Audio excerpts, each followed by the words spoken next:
The one thing that we could say about African peoples is that we left evidence of ourselves all over this planet. And that's the problem with European scientists. The deeper they dig, the blacker the planet gets.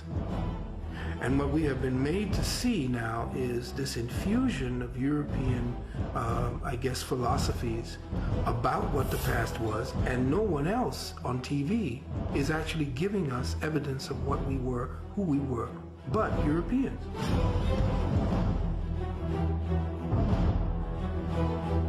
Every person has the right to know their ancestral history. Every person, no matter where they are in the world. Most of world history, 90% of world history is African history. And even that 10%, Africa is extraordinarily involved in making it what it is. You won't find a painting, you won't find a statue, you won't find a monument anywhere prior to 1500 that isn't Africoid in some way, shape, or form.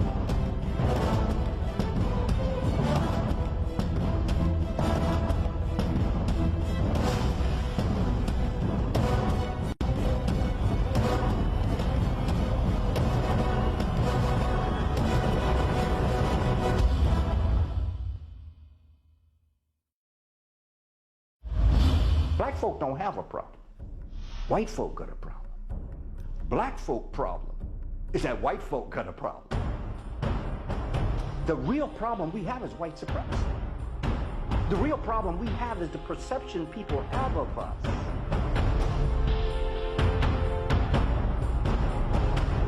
In 1790 up until 1965, your immigration laws played almost zero for black folk. You had a zero immigration law for black folk. Because you're destined to be a planned minority. You know what a minority means? That means a loser. It means you're a loser. It's very difficult to control a group of people militarily because eventually the money will run out if you try to control a group of people militarily. And also the possibility of them raising up against you is always imminent. So it's best to control a people psychologically. When you conquer a people, you have two choices. One, you have to commit an act of genocide. Either you wipe them out completely, complete act of genocide so that you can take over the resources of the land. Or you kill the warrior class of these people and you enslave the children and the elderly. This is just war history. In our situation, meaning those that live in the United States, the choice was enslavement, not genocide. That means that from a child, you have to be taught that everything about you is wrong. Everything about who you were and where you came from is wrong. And I mean wrong, immoral and illegal. Melanin is a neurochemical that is produced in part through the pituitary and the pineal gland. They both play a central role in the production of melanin, which is ultimately responsible for the color that we have in our skin. Now, historically, it had always been thought that melanin played a significant role in the intellectual propensity of African people. For example, when you study some of the Greek writings on melanin or the color of Africans, many of the Greek philosophers believed that melanin played some sort of a role in how Africans had been able to create and develop some of the sciences that they had come to be known for. So melanin was always considered an intellectual sort of a chemical. The pineal gland, which produces melanin, it's shaped like a pine cone. And the origin of the word pineal literally means resembling a pine cone. Now, in ancient symbolisms, the pine cone has always been represented because people knew the importance of the pineal gland as it related to melanin and the universe. Melanin is a molecule. And the concept of melanin is, it is black in its nature. And we find it in the cosmos, we find it in the heavens, we find it in water, we find it in land, we find it in everything that exists. The sperm of the male and the egg of the woman, they're both layered with melanin, so that when the sperm penetrates the egg, there is a melanin explosion. And that melanin helps to formulate the fetus within that egg, and that fetus is literally coated with a melanin substance. And that melanin substance then goes on to form the brain and the central nervous system. So every human being begins with a melanin explosion. Melanin is an intelligence. It's an intelligence because it is the dynamic, the primary dynamic in every part of the cell. It's a primary dynamic in the core of the human being as well as to the surface of the human being. Its intelligence is responsible for the forming of the nervous system. Every part of the nervous system has these little black dots all through it, which essentially carry information. So melanin, from a physical standpoint, is that substance that accounts for what black people refer to as soul. We move differently, we walk differently, we talk differently because we have access to a different form of energy than other folk. Not only is melanin a pigment, which is so obvious, but melanin as an intelligence is a communications module that essentially broadcasts as well as receives information by way of light and sound frequency signatures.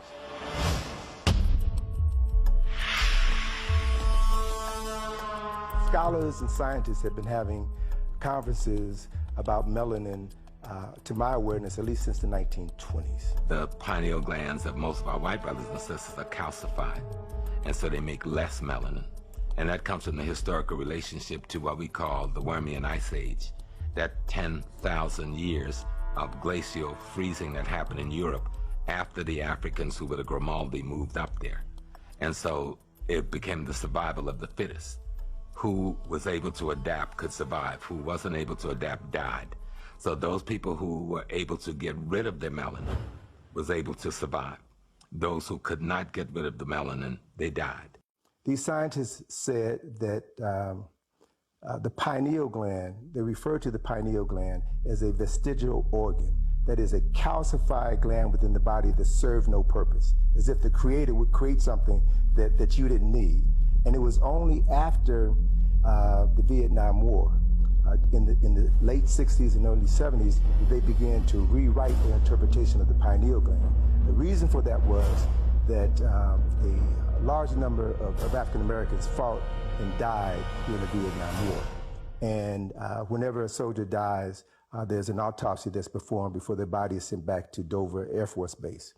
And what they discovered, what these physicians discovered, is that when they performed the autopsies, the 75 to 80% of the African American soldiers had a large functioning pineal gland. The pineal gland is normally about the size of your thumb.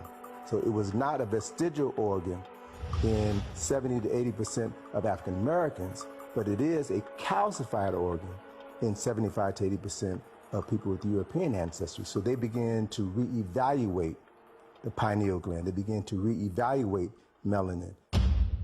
I think if you talk to Dr. Welsing, she'll tell you this is about genetic annihilation or genetic survival, okay?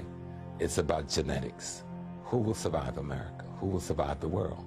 Whose genetics was hold up? What is going to be the genetic, the genotype that's on the planet 1,000 years from now? Will it be white? Will it be brown? Will it be black?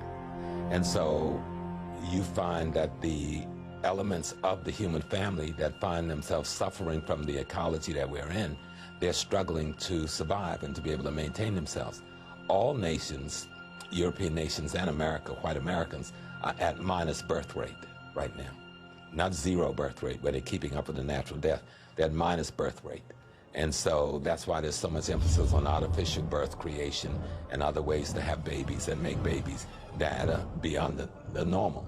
And you'll also find that this adopting black babies, the Haiti thing, getting the children out of Central African Republic and Chad, adopting Filipino babies, Latino babies by the white community on such a high level, it is to infuse their gene pool with the melanin.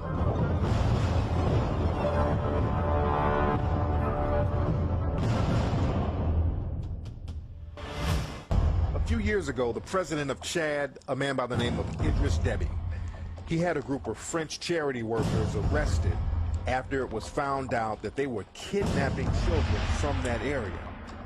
Now, Debbie accused them of stealing the children from their parents and planning to sell the children to pedophile rings up in Europe.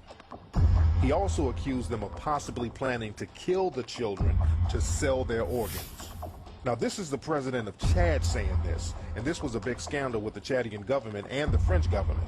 So we need to understand everything that's going on with people going into Africa trying to get these children up out of here.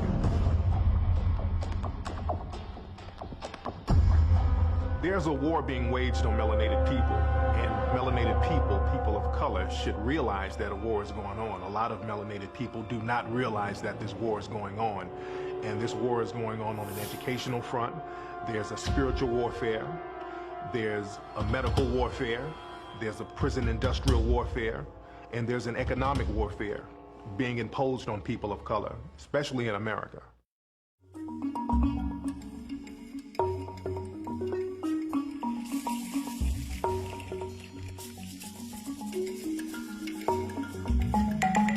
If you want to convince a group of people that everything about them is negative, what you have to do is tell them where they're from is a negative place. And this is what they've done to black people. They say, black people, you're negative, you're bad, because Africa is negative and Africa is bad. So the images that we have of Africa, we always see the underbelly. We always see the propaganda. We always see the warfare, but they never show the other side. One of the things that I've discovered about conquered people is that most conquered people have had their ancestral memory erased, and they only know what missionaries or enslavers have taught them, and usually it's negative. There is good, there is bad, there is advancement, and there is a lack of advancement in all cultures. The problem is that this society tends to want to show you the extended belly of a baby in Ethiopia. It wants to show you the negativity of Africa. People think Africa and Asia and Guatemala, Southern America, these places were all jungle. Jungle came after the invasions of European colonialism. Then the jungles came in because nobody was manning the land anymore. Look at the map. Just this map tells you alone that the great majority of Africa is grassland. It shows you right here. It's grassland, no jungle. In fact, the Everglades, by proportion, there's more jungle in the Everglades than there is proportionately in Africa, and that's in Florida. There's more jungle in Europe and in Asia than there is in Africa. Without a doubt, Africa has its wetlands, it has its greenery, some of the most beautiful animal kingdoms in the world. But most of Africa is not jungle. There's more jungle on the other continents than there is in Africa. In fact, you have vast greenlands in Africa, miles, tens of thousands of miles of nothing but flat, beautiful green land. Whenever they show images of Africa, they like to show the hunter-gatherers, the bushmen, the brothers running around half naked with sticks. And that really represents about 1% of the whole population of Africa. As a matter of fact, you have those same hunter-gatherer people up in Europe. There's a group of people called the Sami people who live just like that, who live in mud huts, and they live that hunter-gatherer experience. But you never see any kind of mention of them in the media. You only see the African Bushmen, but you never see the rest of the whole continent and see how people are really living over there.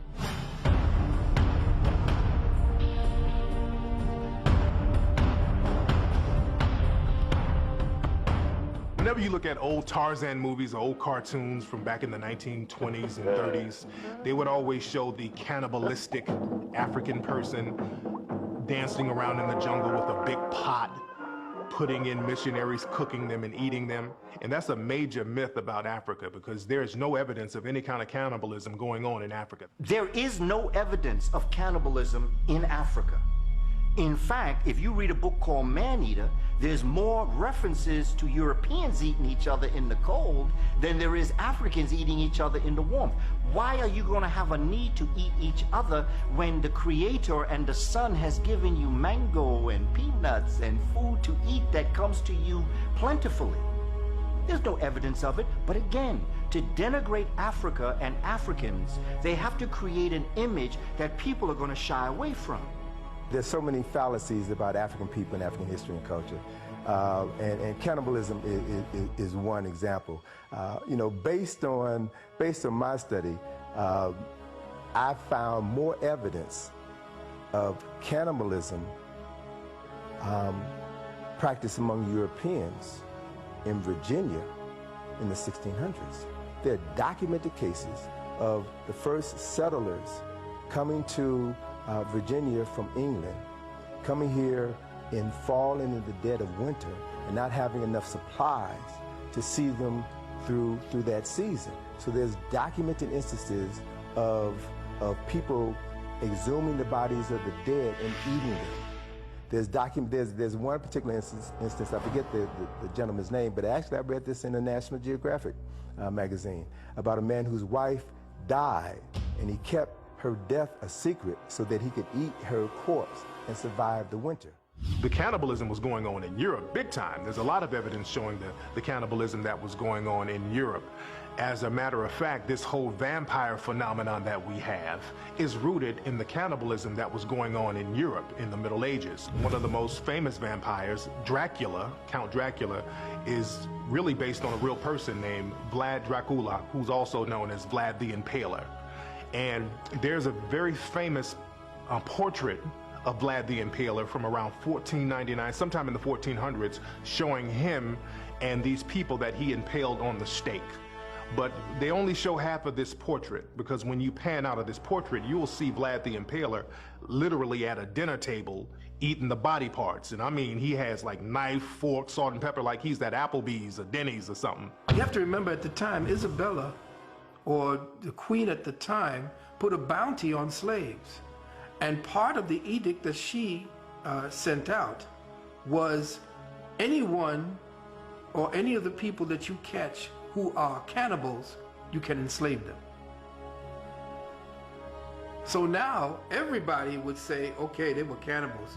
Another myth about Africa is that it's extremely violent. Whenever we see anything about Africa, especially movies and the news, we always see the African warlord. We always see the African rebels riding on trucks, the African rebels with rocket launchers and machine guns. So what they do, the Western media, they'll take footage of a war-torn area.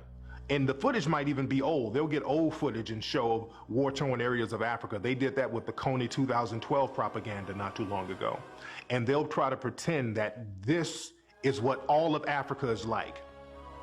But in reality, out of the top 10 countries around the world with the lowest violent crime rates, 6 of those countries are in Africa, like Senegal, Cameroon, Mali. A lot of people don't know that.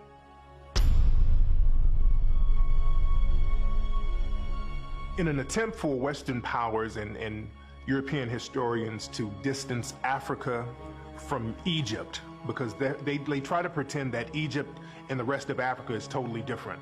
So what they did, they created something called the Sub-Saharan African, meaning that the Africans below the Sahara Desert were somehow disconnected from the Africans in the north. Africans have always interacted with each other all over Africa. Africans have always moved around Africa. Even the Sahara Desert, it was not always a desert, number one. Number two, the Nile River goes from North Africa right into Southern Africa. So if they wanted to go back and forth from North Africa to Southern Africa, they can just take the Nile River. Now, one of the things we have to be concerned about is the concerted effort to take Egypt out of Africa. And so many times when people speak of Africa, they exclude Egypt. And I think, and many people I think would agree with me, many of my colleagues and contemporaries, they would say that excluding Egypt from Africa would be like taking Greece and Rome out of Europe. It's just a huge void. The more south you go, the more African-centered you'll get. As you move more north, their attachment to those structures are just not there. There's a lot of reasons why that happens, just in terms of they know it's not them. They know it's not their mindset. They know that they want to exploit it, but they do not know it. It is not part of them. They are an invading force. For them to be in Egypt today is equivalent to Europeans claiming America of 3,000 years ago. And they could care less about those temples because, number one, they didn't build them. And from an Islamic perspective, they really wouldn't like to see them in existence. The reason they're there is because they are a moneymaker for the Egyptian government. Let's be clear. A lot of the Egyptians that are there in Egypt now, they're invaders. They came later on down the line. They're not the ancient Egyptians. They're not connected to the ancient Egyptians, and they know that. When they're over there, they don't respect the ancient monuments as their own. Like when you go to the mosque over there, they respect the mosque. They're not over there smoking cigarettes. They're not selling things in front of the mosque.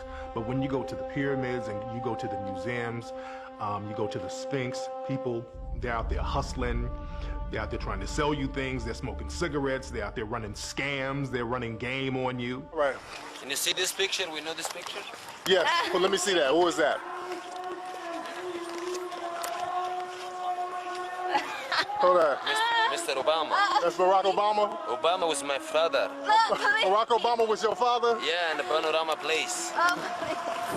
Then maybe later. When the white scientists go into the temples of Kemet to excavate and clean up the walls and temples and make them visitable and inhabitable, they are changing the color of the actual paintings of the Africans on the wall. There was an entire report that came out how the scientific excavators in the temples of Kemet were lightening up the images on the wall, the Medu Neter. So you have black images, and they're using chemicals that actually turn the black image tan. Professor Smalls told me when he went to study over there, he said the reason why we over here in the West are so caught up with ancient Kemet is because the seeds of Kemet, after Kemet was destroyed, all were driven to the south and to the west of Africa. And during the time of the slave trade, the strangers were the ones that they gave up first. So the people who actually are the ones that were brought over here were the remnants from ancient Kemet. They too, the people of Mali and the people of these areas that you're seeing with the Dogon, they say that the Dogons themselves are the forgotten parts of those tribes that actually ended up or who were driven out of ancient Kemet.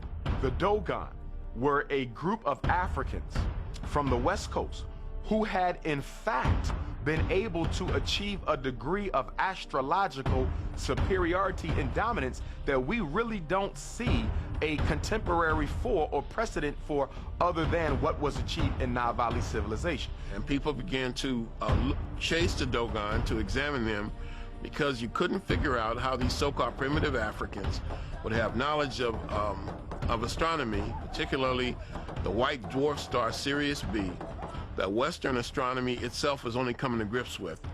And so the Dogon have developed a kind of, I almost said infamy in the world. In fact, there's even a book called The Sirius Mystery, and it's about how the Dogon, these primitive Africans, could have knowledge of a star system that's invisible to the naked eye. So the Dogon are black people in Mali with an astronomical lore. Whenever we see people in Africa, we always see the AIDS-infested African babies, the African people. But what they do not talk about is the AIDS that's going on in Europe. Most people don't know that most of the new AIDS cases today are not in Africa. Most of the new AIDS cases today are coming out of Eastern Europe, out of Russia, the Ukraine, and there's an AIDS epidemic over there in that area, but you never hear about it in the media. Nations are invaded at the end of their power. If you look at all of the great nations that rose, when nations are invaded, the nation itself is sick already. Only dying nations are invaded. Nations act like animals to each other. If the state is strong, which means it is in a constant state of war. It is continuously fending off what it doesn't want. And not war always shooting and killing. Commerce wars, trade wars, competitions, even sports. The state is always in a constant push off, and let in. We want this. Acquisition. We want that. We're gonna take that. Give and take. When another state starts to get weak because its people are unskilled, becomes ignorant, betray the king or queen or the ruling class, or the ruling class becomes tyrant and the people can't control the people anymore, any of these things, you lose your resources, just your state starts to deteriorate. The minute your state starts to deteriorate, other states are looking at you. It ain't got nothing to do with we love you, we knew you, we know your family. As a matter of fact, we'll take you in. You go into exile and come on into our state. And come on in, but we taking your land, your resources. Why? Because you weak. How can Africa be so poor and yet be materially so rich? It's real simple. The answer lies in the Structural Adjustment Programs, SAP, the Structural Adjustment Programs that are imposed on African nations by the International Monetary Fund of Washington, D.C., the World Bank of Washington, D.C., and USAID. These three organizations come into Africa, loan money, and then charge an interest rate on that money that they know the African nations can never pay back, thusly re-enslaving the entire nation and, in fact, the entire continent. I point out that when Spanish, English, Dutch explorers would go through, let's say, the Americas, because a good example here for the African continent, many of the places they arrived at were already abandoned. Our tribes leaders, our kings and queens, our priests, traveled the world. They were literate. They read and spoke many languages. They heard and knew. These guys are coming to take over the land. They got weird weapons, and this is what they're gonna do. They went back to their tribe, told everybody, gather up your stuff. We have to leave. There is an invading force coming. We have to go. So many tribes were warned. When this invading force came, many times they came and found the place deserted and just claimed it as their own. Why was Muammar Gaddafi killed? Muammar Gaddafi was murdered because he, along with the other African heads of state, were about to bring into existence Africa's first central bank. They were erecting a central bank in Africa, which was going to do what? Back its money to the resources under the ground in Africa. Now, what would that have done to the global economic order? Remember, the United States dollar isn't backed on any natural resource. The British pound isn't backed on any natural resource. The Canadian dollar, the European Union, their currency isn't backed on any natural resource because Europe doesn't have a lot of natural resources. Africa does. So if they would have been successful in creating a central bank of Africa, coming up with a unitary currency, and then backing that currency to the material wealth under the soil, they would have bankrupted every other economic system in this world from America to Europe to China. That was revolution, and that's why Muammar Gaddafi had to be assassinated, because he was about to help the African heads of state eliminate modern slavery and neocolonialism from the continent.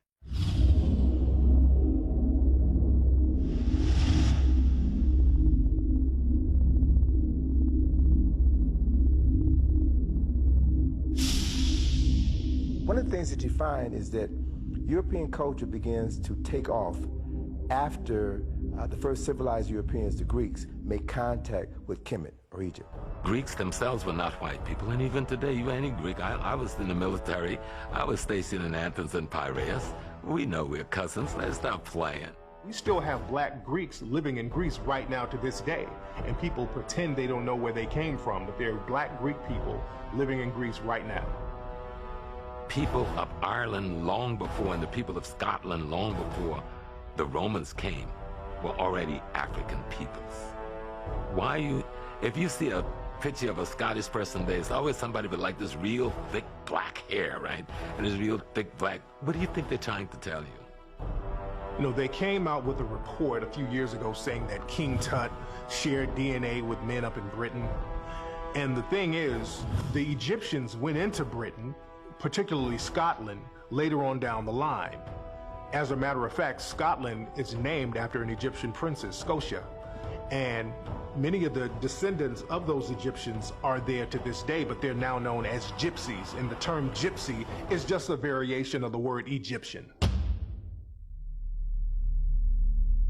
Whites have long hair, blacks have short curly hair.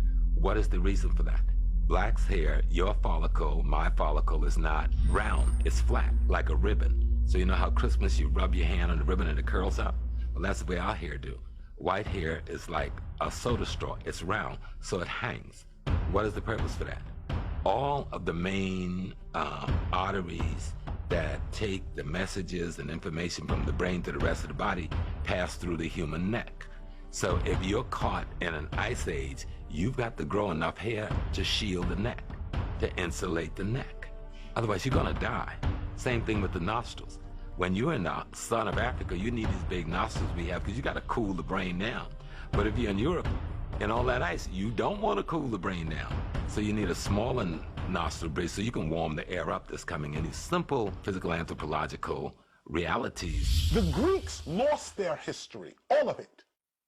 Okay, the Greeks lost all their history. You know who had their history? The Arabs had the Greeks' history. The reason we know Greek history is because of Islam. Because of the Arabs revered Greek history. And what the Greeks were doing and all their philosophies, they wrote it all down. Then Greece lost their history through wars and this and that and the other. And they regained their history because of Arabic texts. Oh, thank heaven for 7/11. Oh, thank heaven for 7/11. What's 7/11? 7/11 was when the Moors, Africans from Morocco, which is where the word Moor comes from, but Africans from northern Africa went across the Iberian Peninsula, which is a very short distance, into Europe. And they brought culture. They brought writing, they brought civilization, and they brought Europe out of the Dark Ages. It was the Romans that began to call the black people in Africa. Because remember, that day we didn't speak English. So if you don't speak English, you're not going to call yourself black, right? So if you don't speak a traditional African language or Portuguese or Spanish, you will not call yourself Negro. At that time, Spanish was not dominant, so there's no Negro, there's no Portuguese. At that time, English is not dominant, so there's no black. At that time, the Romans were the dominant force, and the Roman word for black persons was Moorish, coming from the Greek roots for black. They occupied Portugal. They occupied parts of southern France. Up until 1700s, all the medical books on surgery and general medicine in Europe was written in Arabic. Isn't that extraordinary? All of the major universities of Europe, where the physicians and the scientists and the teachers were all studying, was in Spain and Portugal, run by the Africans that the West call Moors. And the reason the West keep emphasizing them as Moors, they don't want you to see that this is the same African we got enslaved that gave us all the wealth of knowledge that allowed us to enslave you. At this time in Europe, we're talking the early 8th century, most European kings and queens could neither read or write. The Moors built vast libraries. Anybody, irrespective of your religion, you could practice your religious faith, Judaism, Christianity, Islam, in relative freedom. We find Moors in the army of the Spanish Emperor Trajan. In fact, in Italy, you have what's called Trajan's Column, and you can see more clearly Moor soldiers on horseback on that column. You can go to Rome and see it for yourself. You have at least one emperor in Rome of Moorish ancestry. His name is Macrinus. He's specifically described as a Moor. You have other high-ranking Moors in the Roman army. The Moors were known for building castles all throughout Europe, and some of those same castles can actually be found around North Africa. They call them desert castles or kazirs, but they are castles all around Africa. The heart and soul, the thought, the mind that built the castles came from Africans. And they went through Europe and they built them. They built them straight through Spain, straight through Portugal, going up into France, going up into other parts of the world. The earliest examples of castle building are found in an area that is now known as Nubia.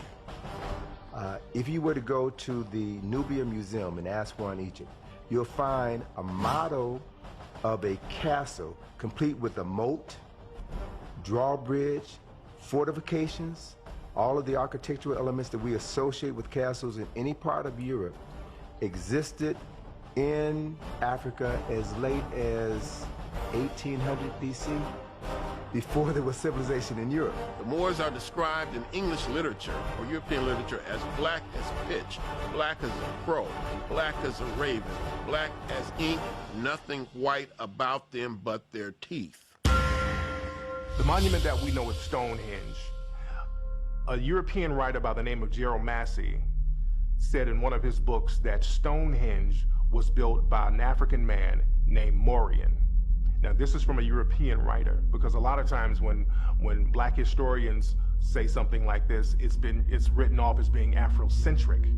But European writers and several other European writers say that African people built Stonehenge and other monuments up in Europe. Only when the enslavement of Africans started to produce wealth for Europe that this notion of color racism began to become a reality. Most of the great saints of Europe are black. Almost every church in Europe have a black Madonna and child. Saint Calogero was another patron saint of Italy. He was a black man, and there's black statues of this man all over Italy, and there's paintings of Saint Calogero all over Italy and Sicily. They worship this man in Sicily. They still have statues of many Moors up in Europe today. They have a statue of Saint Benedict that was made in the 1700s. There's another bust carving of Saint Gregory that's in a museum in Germany. So there's statues of Moors and African people all over Europe to this day that you can see, but you got to go to museums to see them. They're very quiet about them. You have to go over there, and also you have to learn about these things in different languages, because they keep that history hidden because they'll put it in another language. The Ivory Bangle lady was an African woman whose tomb they found up in the York area of Britain. Now, whenever they find African people in Britain, what they would normally do is just try to write them off as being slaves, or they might have been a slave. It's a possibility that they were slaves. But with the Ivory Bangle lady, they couldn't write her off as a slave because it showed that she had so much wealth, she could not have possibly been a slave. The way her tomb was made, it was made out of stone, which showed wealth. Inside the tomb, it had all types of artifacts and jewelry, like ivory bangles and necklaces and bracelets on her wrists. And it showed that this woman was extremely wealthy. Johannes Morris was a 13th century high-ranking official in Italy. And there's a carving, a statue of him at a museum in Italy right now. And this statue of Johannes Morris shows his clearly African features, African nose, African lips, African hair. Look at the countries that are falling. Almost by chronology, they're falling the same way they invaded Africa. Greece is falling, Italy is falling, Spain is falling, Persia is falling. And it's all because what goes around comes around. No hocus pocus, no mumbo jumbo, this is just the way it is. You shall reap what you sow. That's not a biblical term, that's a scientific term.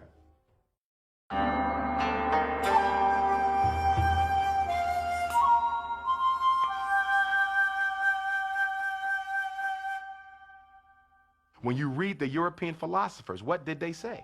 They often said that Africa had two great civilizations, Egypt in the north and Asia in the south. The white man said this. So they often, in ancient times, Asia was considered a part of Africa or Africa's second civilization. They said that you go to Asia and it's nothing but a carbon copy of Africa because it was settled by the Africans. A lot of people don't know that there are pyramids all over Asia, and there are pyramids in China. In Japan, they have an underwater pyramid that a lot of people don't know about, and you can go there now, and that's one of those ancient mysteries. But again, pyramids are all over the planet.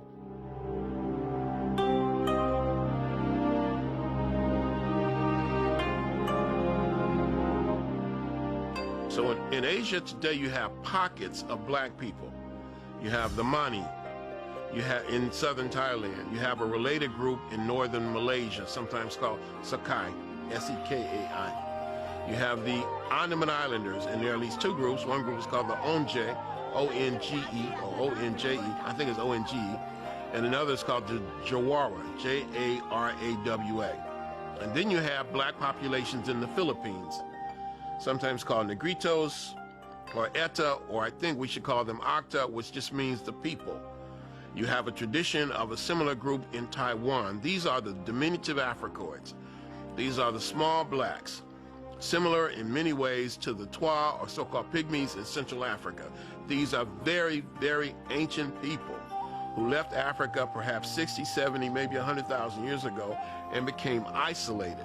The Padang people, that's a group of people in Asia, and the women have these rings that they wear on their necks that's identical to an African tribe of women in East Africa who wear the same type of rings on their necks. So this just shows that the African-Asian connection is still there. They still carry on some of the African cultures and traditions in certain parts of Asia.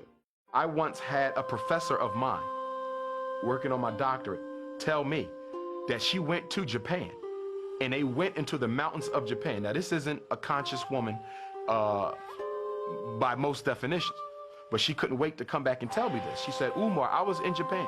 We went up into the spiritual temples of Japan and we sat down in one of the temples waiting for the priest to come out and teach us a little bit about what they believe and what they stand for. She said, Umar, they walked out of the temples and their skin was just as black as ours. They had gray afros because they were elders. Now, she said the phenotype looked like the modern Asian, but she said the skin was black and they had gray afros, hair standing up on top like Don King. And she said it totally overcame me. They sat down and they began to talk, and she said I couldn't believe these were black men. They were Japanese, but they were black men.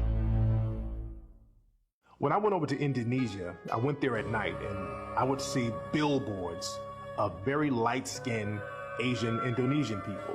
And then when I went to my hotel, I would go and watch these movies and I would see these very, again, light-skinned, pale-skinned Indonesian Asian people.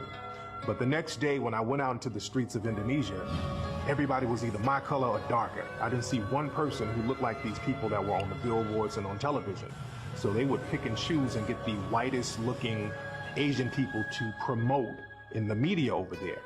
And when I walked around Indonesia, I saw people like jet black, dark.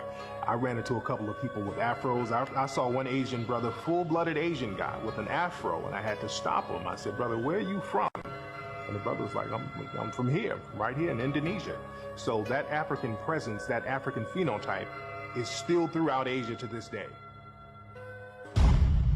Look at the Buddha's hair. No Chinese person's hair looked like that. The Buddha has knotty hair. Every time you see the Buddha, his hair is knotted. Just a thought. There's a painting called the Nambam painting of the Portuguese when they first go over to Japan. And when you look at this painting, the painting was made in around sometime in the 1500s, and it was the first eyewitness account of what they saw. Many of the Asian people there were dark-skinned, and half the people who were supposed to be Portuguese were dark-skinned. There's a tradition begun by a man named Alexander Francis Chamberlain, at least in April 1914, in a publication called the Journal of Race Development. And I can quote him almost exactly. And he says, and even in far-off Japan, we can find traces of the ancient Negro. For when the Japanese armies in the 8th century, now here I'm paraphrasing, when the Japanese armies in the 8th century were fighting their traditional enemy, the Ainu, they were led by a famous Negro general named Sakanoye Tamura. And this man became the first shogun in Japanese history.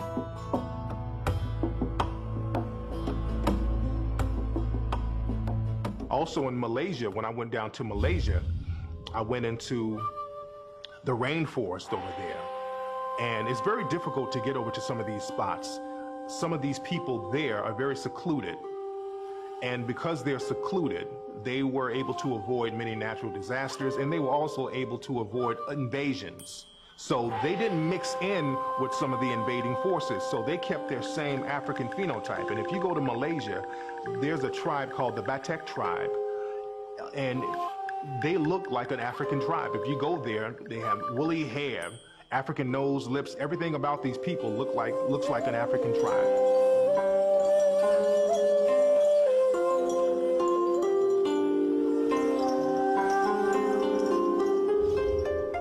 of the things we know about white supremacy and light-skin supremacy, because even when you look at Asia, even when you go to East India, they practice racism.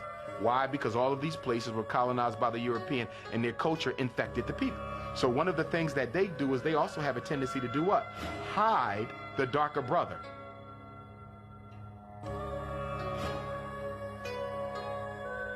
As a matter of fact, there was an incident that happened with Miss Fiji.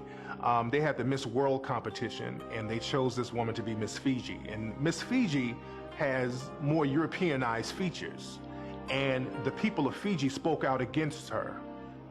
They weren't really trying to hate on her, but they said, look, this woman doesn't represent us. She doesn't look like us. She doesn't have our nose. She doesn't have our hair.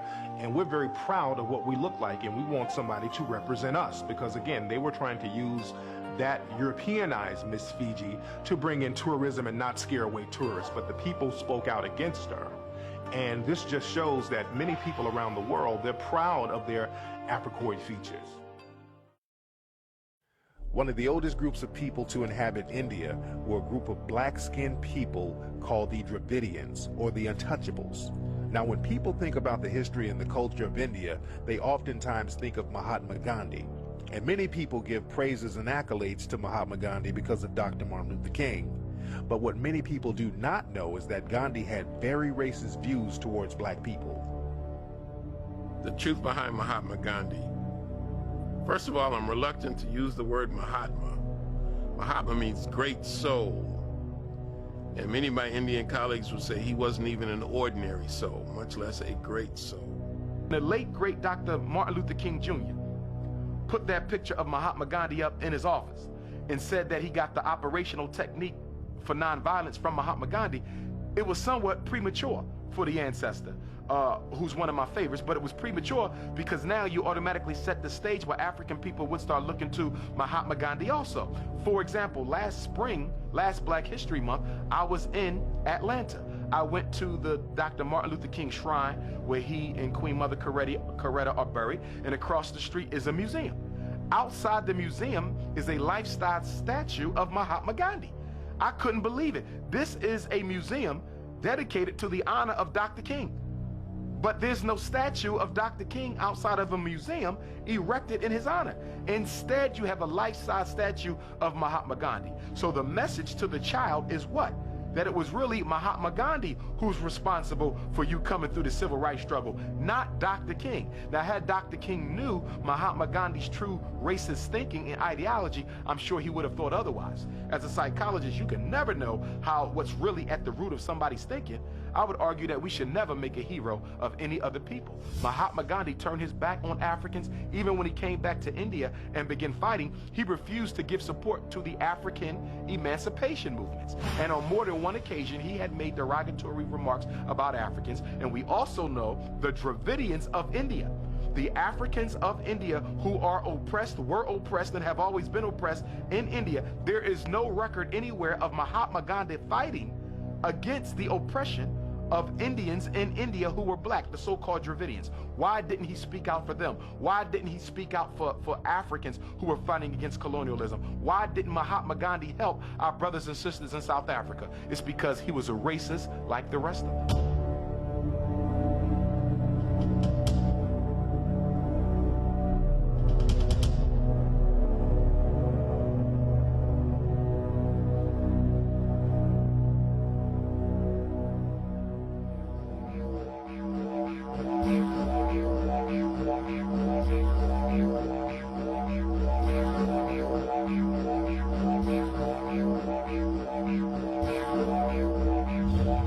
First of all, Australia itself is the world's second smallest continent, second only after Antarctica. It's the smallest inhabited continent. The name Australia means Great South Land. And the first people of Australia were the people we call Aboriginal Australians, commonly called blackfellas. And of course, you have different names, the Koori, the Goori, the Noongar, you have various names. The people of Australia, originally Australia was an African land. In fact, in European documentation, they considered it an African satellite. When the British came into Australia and began the mass extermination of African people, they were crystal clear who they were exterminating because they said it. And also we know that right off the coast of Australia was an island called Tasmania, a little island off the coast of Tasmania. There are no living Tasmanians in existence right now. You can't find a Tasmanian man, woman, or child because the British systematically exterminated the entire population.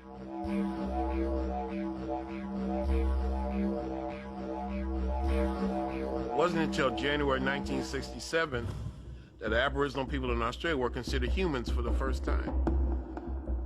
In January 1967, there was a national referendum to decide if Aboriginal Australians should have Australian citizenship. Up to that point, they were officially, and you can document this, classified as flora and fauna and plants and animals. In Australia, they would literally breed out the melanin of the people. You know, they would take the children and take them to breeding camps and breeding farms and breed the darker ones and the mulatto ones with white, and they would literally breed the melanin out of these people.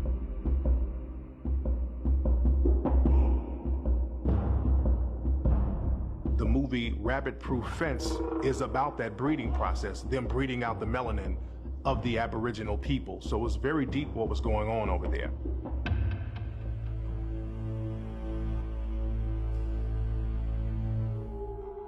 You have three major island chains: North Pacific, West Pacific, and South Pacific. Melanesia, Polynesia, Micronesia. Melanesia is the South Pacific. That means the Black Islands. And the biggest island is New Guinea. Others include New Caledonia, New Ireland, New Britain, Fiji, the Solomon Islands, Vanuatu, which used to be known as New Hebrides. These are the Black Islands.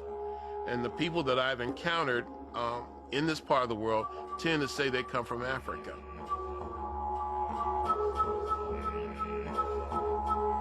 People tend to have very, very Africoid features: dark skin, tightly curled hair, large afros, we call them today. Many of them say they come from Africa, especially in Fiji. And also in Buka Island. I ask people, where do you come from? We come from Africa.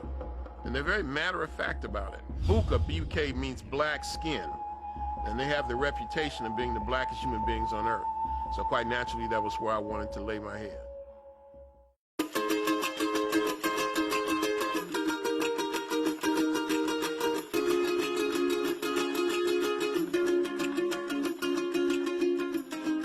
Look at images of King Kamehameha, and I know you have, who is what might be considered the founder of Hawaii.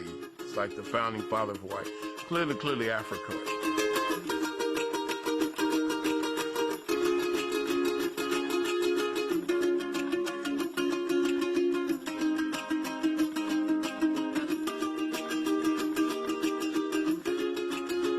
One of the most famous Hawaiians is a guy named Duke Kahanamoku. Duke was one of the forefathers of modern surfing, and they would use Duke to promote tourism in Hawaii.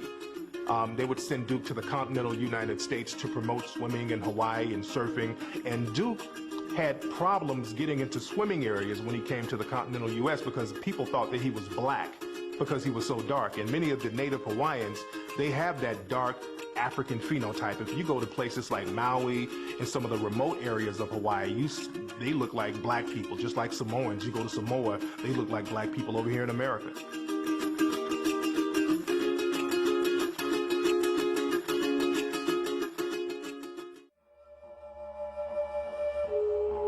I'm doing an interview, a call-in thing, and somebody called in and says, I'm a Hawaiian. And he says, the problem was you just didn't meet the right people. I said, really? He says, when I was a young boy, my grandmother used to tell me that when Kamehameha was trying to unite the Hawaiian Islands, this is around 1815, that he ran into trouble and he sent back to Africa for reinforcements. He said that was a Hawaiian tradition.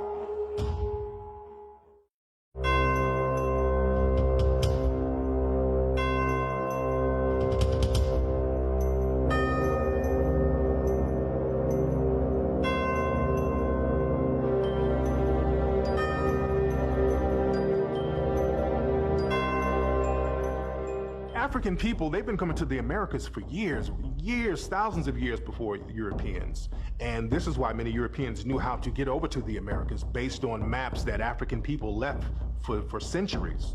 We wear the gene pool of the Native American population. We wear the gene pool of the African, which is called Moors, who had preceded Columbus to this country. And we wear the gene pool of those Africans who came from the continent. And so we felt that this land, and I do now still feel this land is ours. I'm an African American. Africa is my race. America is my geopolitical place. I'm not surrendering that to anybody.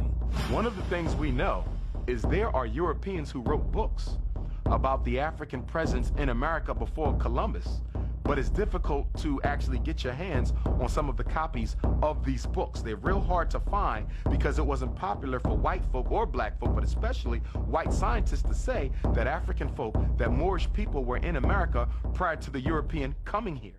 There are 3 belts that leave the coast of Africa. There's one that's in the north, there's one in the middle, and there's one in the south.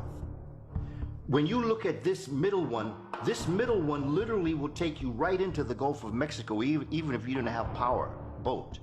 And what's going to happen is the Africans are going to start to move into this area here, and they're going to begin to settle in this corner of the Gulf of Mexico.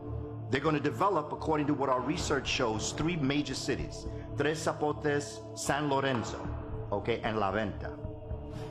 If you go to Mexico, southern Mexico now, especially in the provinces and towns in southwest Mexico, they'll tell you there's 2 black people there. The ones that came on the ship, meaning those who were enslaved, and the ones who came before the ship, meaning those like the Olmecs and others who had been here at a point where no one knows when that genesis was. They just were always here.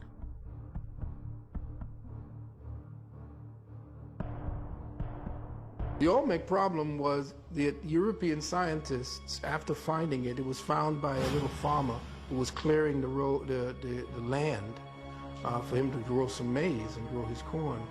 And he found what looked like an upside-down pot. And when he called the owner of the land over, they found out what it was, and he excavated it, and they found this gigantic head. Now, that was back early in 1837 or 1897 or something around that time. When they found that and they saw this Africoid face, that completely turned everything around, because they thought the Mayan civilization was the oldest civilization here. Now, when they found that the Mayan civilization was not the oldest civilization, and that Africans all through the histories were supposedly brought here as slaves, they did not want to fess up and change their whole curriculum to state that there was an African civilization in the Americas some 5,000, 10,000 years ago. The other part of it is that during the Reconstruction period after the Civil War, the Vatican put out an edict very quietly that all Western books and academia had to first be passed through the Vatican census. So the Vatican said that any evidence of black history here had to be taken off of the history book.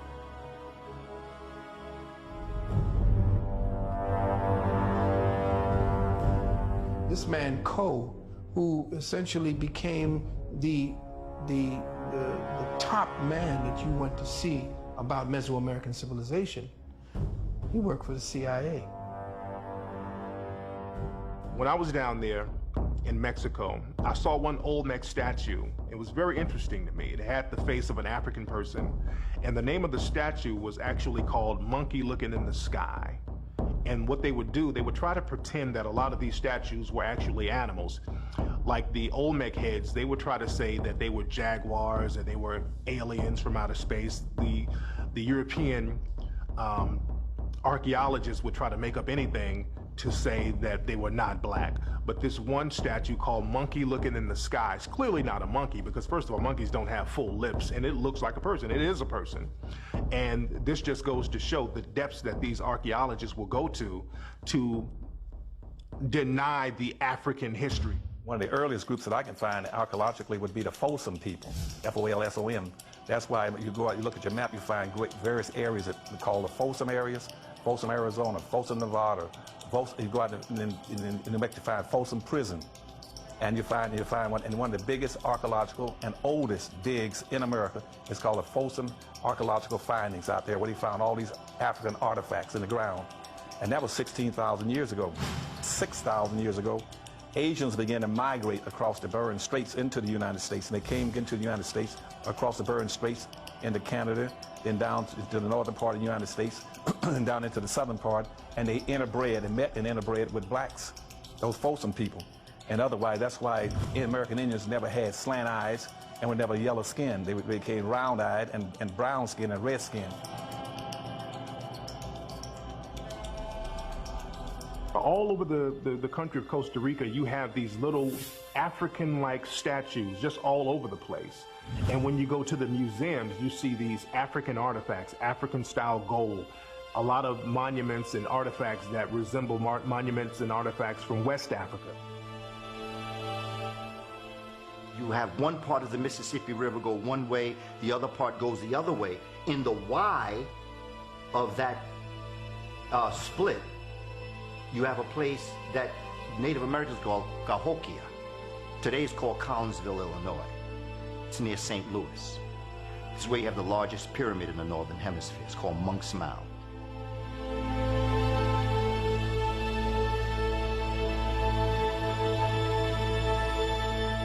If you look at pictures from the 1900s and beyond, most of the Native American people were very dark-skinned. Sometimes they were very jet black. But most Native American people before 1900, if you look at photos of them, they're extremely dark-skinned people, especially on the West Coast, like in California.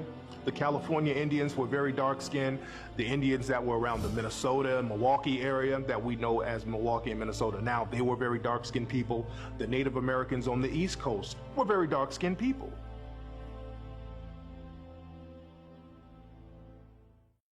In the late 1800s, there was something called the Dawes Rolls, which was basically a census that made records of people's ethnic backgrounds in order to determine which Native American tribes would get certain land allotments and other benefits.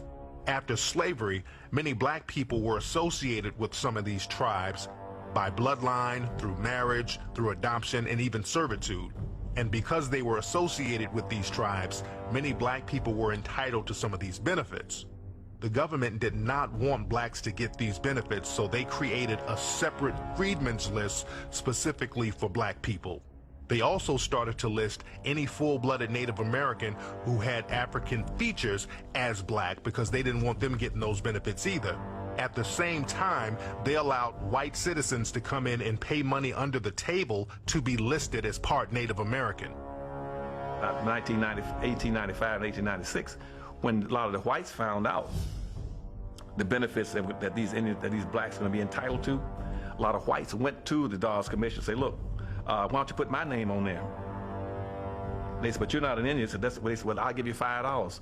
So the rule got around, the policy got around that for $5, that a white could put his name on the Dawes rolls and be called himself an Indian and be entitled to all these benefits, and all their children could be entitled to all these benefits forever. And so that became known as what's called a $5 Indian. And so if you go around now and check most of the Indians, the so-called Indians in America, about 90% of them are not even Indians. Those are just whites now who are passing as Indians. But they're getting all the benefits. And they're not paying any taxes, getting free college education. They put up a little reservation on the land that they don't live on. They have another home off and get all kind of benefits.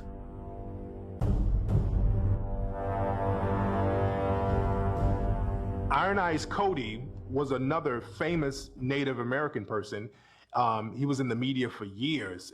In the 1970s, they utilized him for this pollution commercial. He was known as the Crying Indian. So he was a very well-known Native American in American culture. But the reality is, Iron Eyes Cody wasn't Native American at all. He was Sicilian. Both of his parents were from Sicily. So he didn't have one drop of Native American blood in him. He was another fake Indian.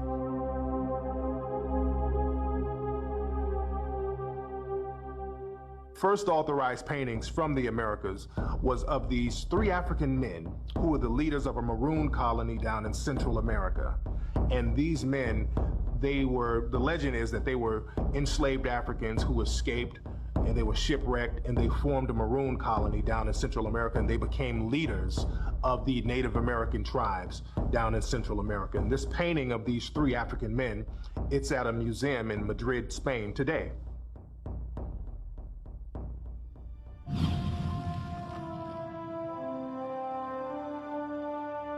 Boukman, Haitian Revolution, the original revolutionary, because he was turned in the night of the revolution. That's when Toussaint Louverture took over. The book Irritated Genie, we need to read. Name was Boukman. Boukman was called Boukman from Jamaica because he couldn't be handled in Jamaica. He was sold to Haiti. He started a rebellion amongst the African people. And they knew him as Boukman because they always read. He was very intelligent. He always taught the people who they were and what they were. The night before the revolution, Boukman looked to his brothers and sisters in the field. And he said, you want to win? Cast aside your white God. Embrace your African spirit. You are free. He didn't say you will be free.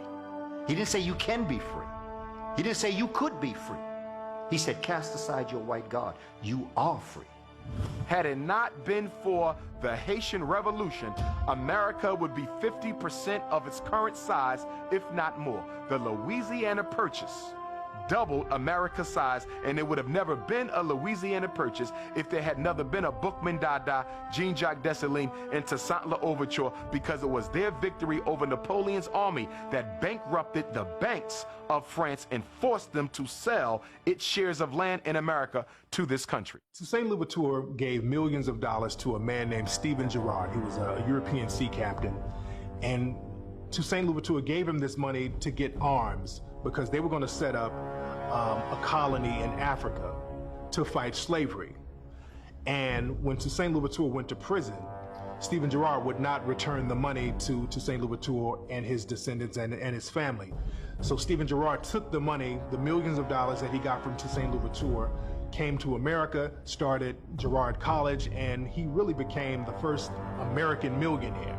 And so a lot of people don't know that Girard College was founded on stolen money from Toussaint Louverture.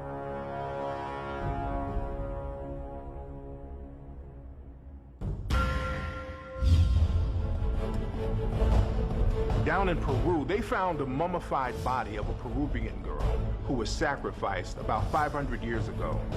And the Peruvian girl, if you look at her, her body's well preserved. She has African features, African facial features. She even has African-style braids. And this Peruvian mummified girl is still on display. The HMS Challenger was a ship that went on an expedition in the 1870s. And they went to different places around the world, and one of the places they went to was a place down in South America called Terra del Fuego. It's right on the tip of South America. And they took photographs of some of the Native American people there. And one of the Native Americans down there, one of the Native American pictures they took is a man who looks like a West African man. He's pure Native American though. And this picture of this Native American man who looks like a West African, this photograph is at the London Museum to this day. So this just goes to show many African-looking people were already over here.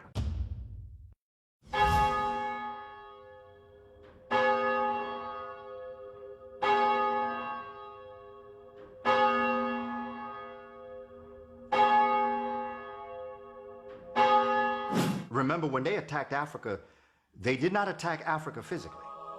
They did not attack Africa educationally. They attacked Africa spiritually. Jomo Kenyatta said when the European first came to Africa, the Africans had the land and the white man had the Bible. White man told him close his eyes, get on his knees and pray. Jomo said when the black man opened his eyes, the white man had the land and the black man had the Bible. We have bought into a story that we told them. They have twisted it. They got it twisted. We have now bought that story back. What we call the African and the communities that that person lived in is where the concept of religion comes from. Europe never produced a religion, ever. Asia receives its religion from Africa. All of them. Buddhism, Hinduism, Shinto. As a matter of fact, to be more scholarly, starts with Hinduism. The first Hindu gods to come across were black Africans. And they came across, they were called Sambo, which is now a derogatory term used for blacks, mulattoes, etc. Sambo.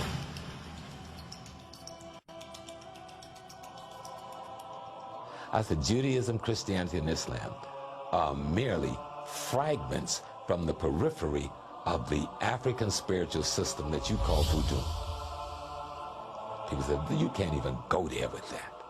I can go there with that. And I can take on any theologian that you got, bring them down, and I'll show you. Give me your 12 tribes, give me your 12 disciples, give me your 99 pearls of faith of Islam, and I'll show you those are nothing but sets of qualities and attributes, and I can juxtapose them in a perpendicular line besides the Orishas of the Yoruba, besides the Loas of the Voodoo, besides the Netters of Egypt, and show you we're talking about the same system. Jesus is a name which did not come into existence in the English form until the 1600s. The letter J was not invented until the 1600s. Let me say this again. Now, the letter J was not invented until the 1600s. So the reality is Jesus is not the name of that person. His name is an Amharic name, Yeshua.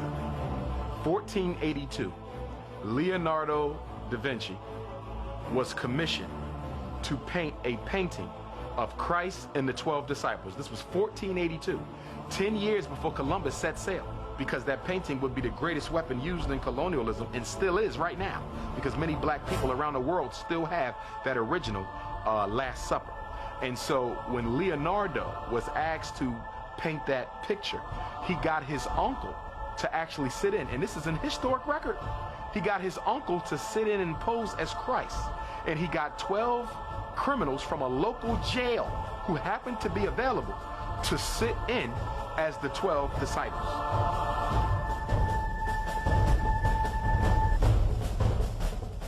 The only reason you call God by that name is because your former enslaver, your former oppressor, taught you that name. He never taught you the real name. He never gave you the keys to the power to free yourself spiritually, so that you are now spiritually or religiously still a slave. The African population in North America is the third largest black population in the world in any geopolitical state. Why don't we have a single word out of one of our language for God that we use? The Arabs use their word for God. The Jews use their word for God. The Catholics use their word for God. The Japanese use their word for gods. The African is the only population that don't have an African word for God. Yet, studies coming out of Geneva over the last 30 years prove that we are the most spiritual people in America, in the world, not just America. We worship with a greater propensity than any other people in the world, but we don't have a single word in our language for our divine. The word Christ is a title. It's not a name. Christ means the anointed one. And there were many people before the birth of Jesus who also bore that title, Christ. There were 16 people who were known as Christ. So Jesus was the last of saviors of mankind, saviors of a group of people who were known as Christ. When you talk about the image of Christ, it is important that we no longer ascribe to the European image of Christ. Why? Because the brain is an associating organism. It stores everything as pictures. And because it is associating, if you force feed an African child that Christ is white, because the brain associates, as that child begins to grow, the brain will associate white Christ with white people. And so if white Jesus is God, then white people must also be the gods of humanity. And so guess what? The power in the painting is transferred to the people who resemble that painting. And so it is difficult to pray to a white Jesus and not in some way feel inferior to white people. And that's why when I talk to Christian ministers, I often tell them you have to change these pictures. They say it don't matter. Of course it matters. Why do you think the European went around the world and systematically altered the image of Christ in every major cathedral, every major church, every corner of the globe?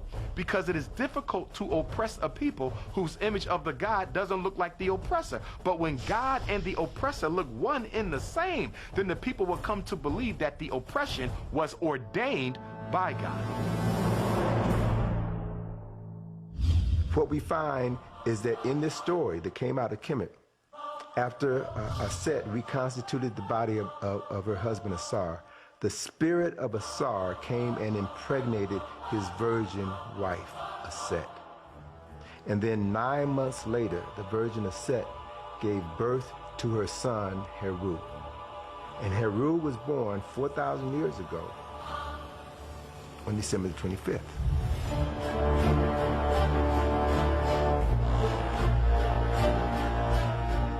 So in 325, it was decided that Jesus Christ would be a son of God. In 325, it was decided that Jesus Christ would be born in the manger in Bethlehem. Up until the Nicene Council, most people believe that Jesus Christ was born in a cave in Ethiopia, even in Ethiopia till today.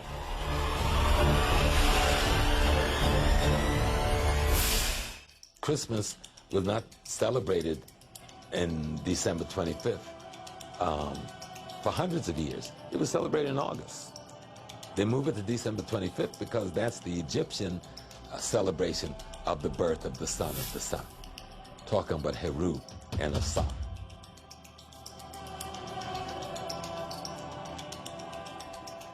The image that we have of Santa Claus is the rosy-cheeked European jolly guy, and that image was created sometime in the early 1800s.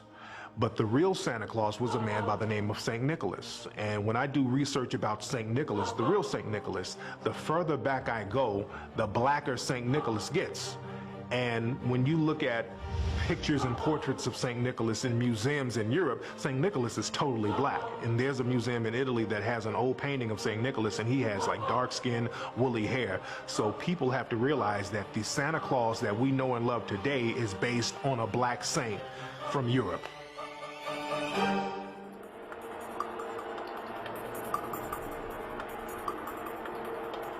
The Council of Nicaea was an effort by Constantine to control the people through military and through religion.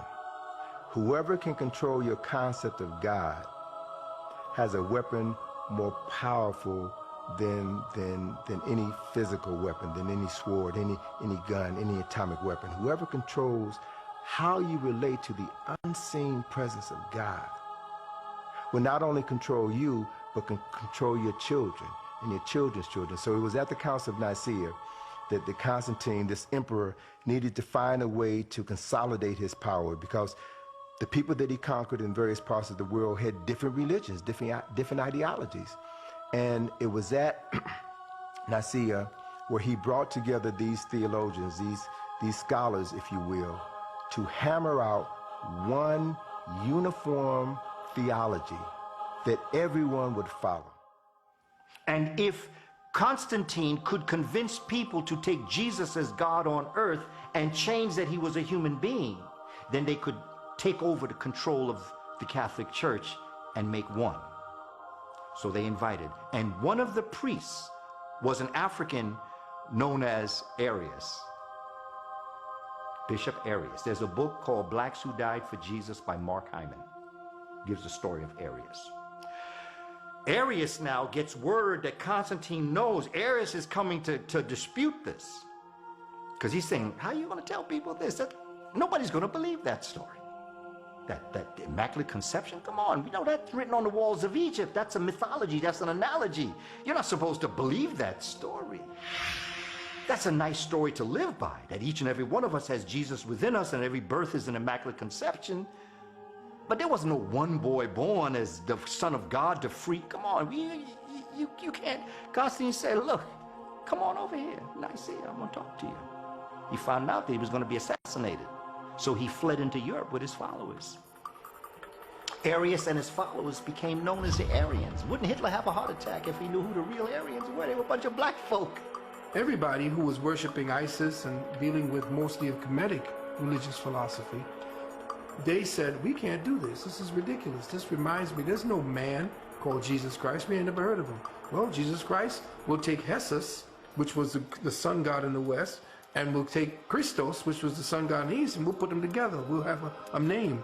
And so what did he do? A man named Apollonius of Tyana, at that time, who had studied philosophy in Kemet, was teaching. He was a healer, working miracles.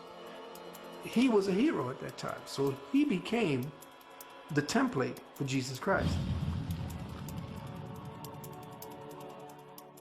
The first slave ship, the first ship that was used to bring Africans from the continent and transport them across the Americas was known as the good ship Jesus.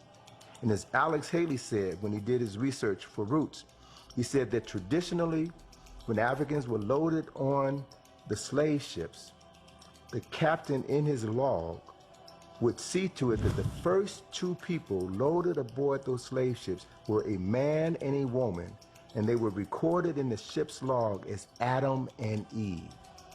The African priests were always smarter than the European thief. Always remember that. The thief is never smarter than the one he or she is taking from. The one he or she is taking from is a superior being. That's why you're stealing. This is the whole point to why you're taking. Because what we got, you ain't got.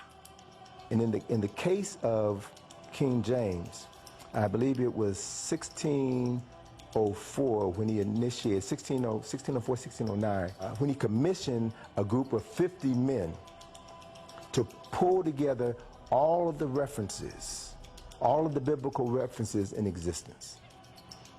And one of the men who, it is said, participated in this project was the most prolific writer of the English language at that time, a young poet by the name of William Shakespeare.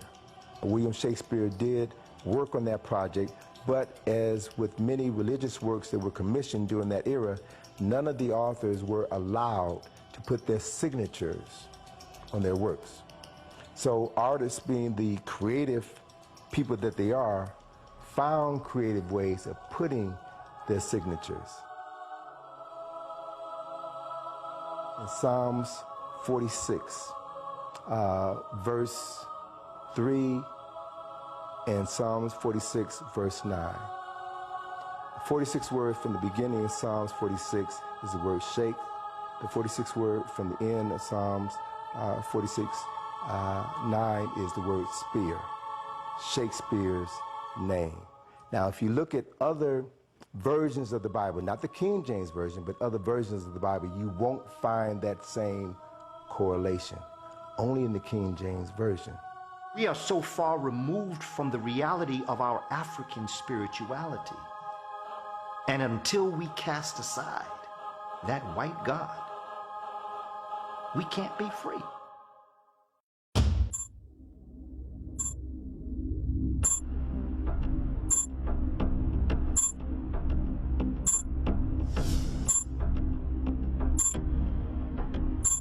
There's a war of genocide that the ignorance of Europe and Asia is allowing them, for the sake of trying not to be faced with genetic annihilation, has allowed them to concoct ways of murdering us. I mean, we can go to the syphilis experiments at Tuskegee, or we can go to the AIDS in Africa. I mean, look at this thing in Africa, where we got AIDS, and so everybody in Africa, all of a sudden, some of the first we saw popped up in New York City in the homosexual community, now it pops up in Africa, and tens of millions of people have got it, and the pharmaceutical company is going crazy selling them drugs that they have to stay on for perpetuity. Billions and billions, if not trillions of dollars, you are guaranteed, because all these Africans have to take this medicine for the rest of their life. Give me a break. You tell me the guy who enslaved me, the guy who practiced colonialism against me, the guy who raped my mama, my sister, cut the testicles off my father, ripped me apart with horses, all of a sudden is going to come to my well-being and make me a medicine that's good for me, when his whole history is about profit and genocide at any cost, even if it meant killing his mother. And I'm not just talking about our European brothers and sisters as regards dealing with the black brothers and sisters. If you just read books on the Inquisition and the horror and the genocide waged against European working people and the women of Europe is so horrific, it makes even the transatlantic slave trade looks pale sometimes.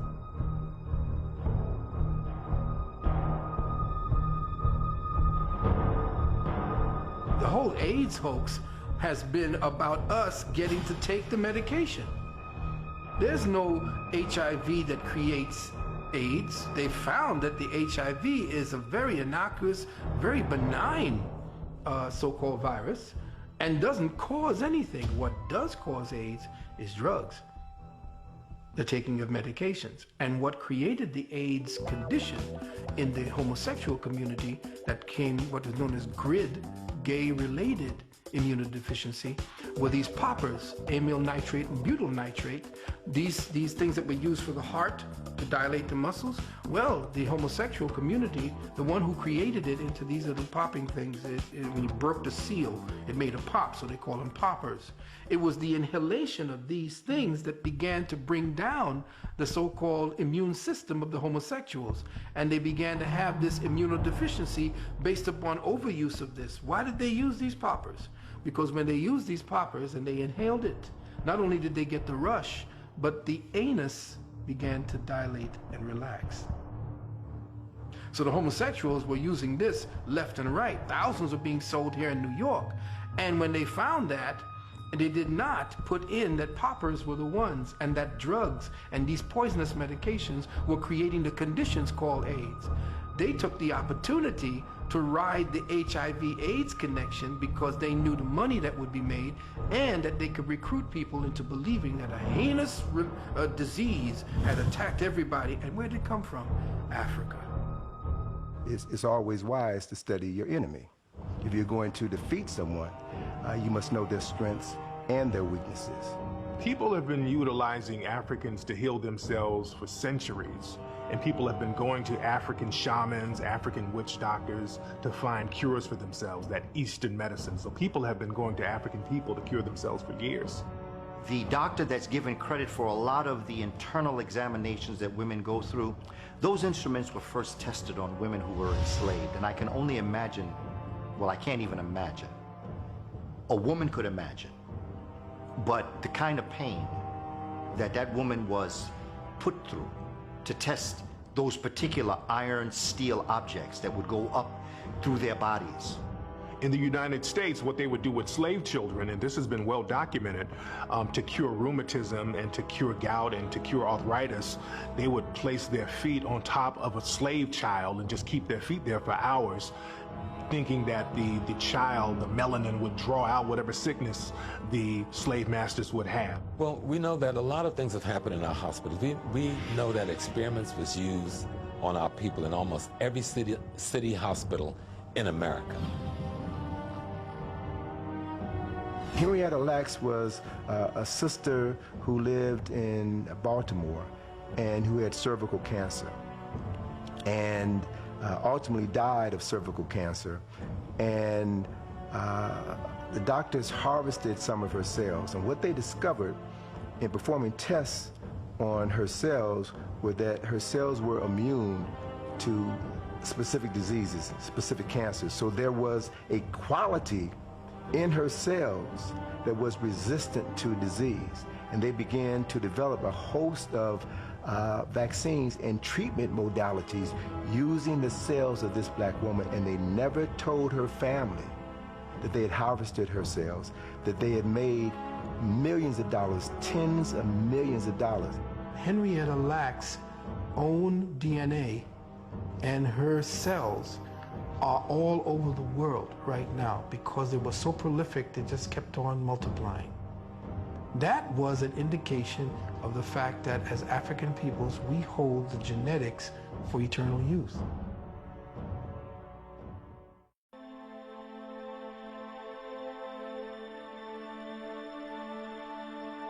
There's a book called Acres of Skin that talks about the experiments that was done on black men in Philadelphia prisons from the 1950s to the 1970s. In addition to the many medical experiments that are done on blacks in hospitals and prisons around the country, many people believe that chemtrails that are often seen over black communities purposely contain chemicals that create adverse reactions within the black community. The chemtrails are dangerous because of what they contain: barium, strontium, and genetically altered red blood cells. What are genetically altered red blood cells doing in an aerosol?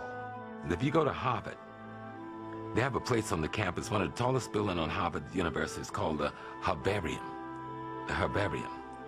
In there, every floor is dedicated to some parts of Africa and Asia, and mostly Africa, where the young scholars who are working on their PhD is sent to study the fauna and the herbs and the plants of these places, and to interview the so-called healers and witch doctors, and come back to Harvard and tell what medicine, what medicinal purposes these herbs, fauna, and plants are used for, and then they create synthetic versions of it and sell that formula to the pharmaceutical companies.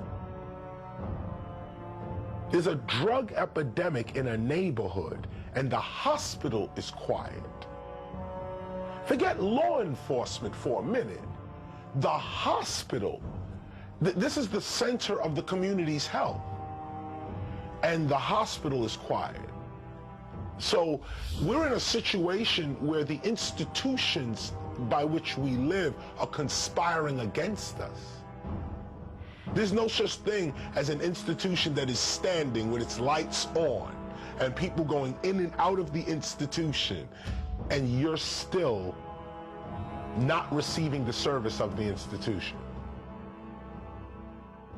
How is that possible, that there is a standing hospital in most neighborhoods and everyone's sick?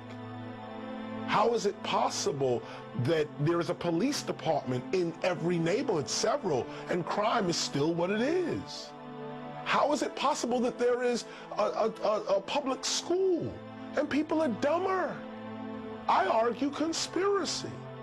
The black community is really the only community that's really afraid of hospitals. If you go around the country and talk to different African-American people, they have horror stories about certain hospitals within the neighborhoods.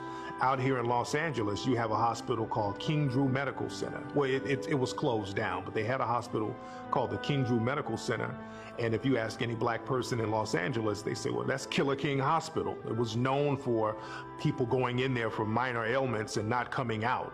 And there were all types of rumors about King Drew Medical Center. Some people said they were selling organs, they were killing black people, selling off their body parts.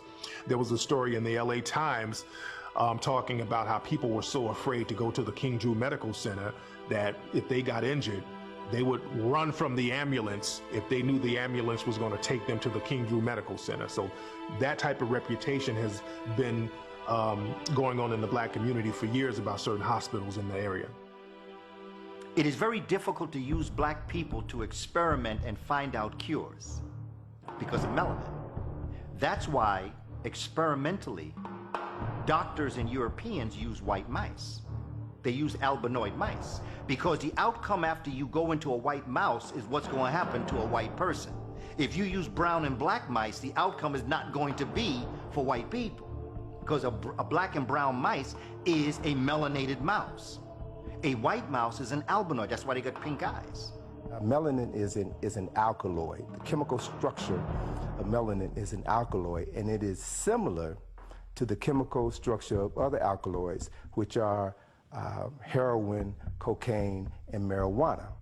And the other important aspect of this is because of the fact that melanin is an alkaloid, it binds to other alkaloids.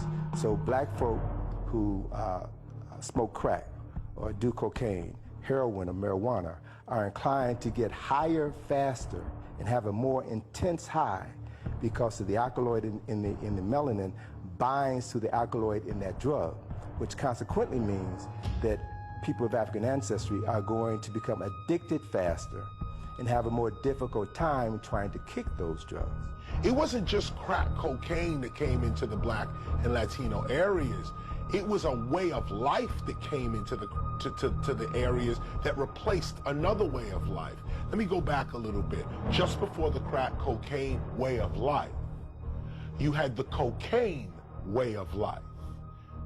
You know, not to call any names, but the pinnacle is Studio 54, where you know, this 70s New York City nightlife, where cocaine is everywhere and flagrant.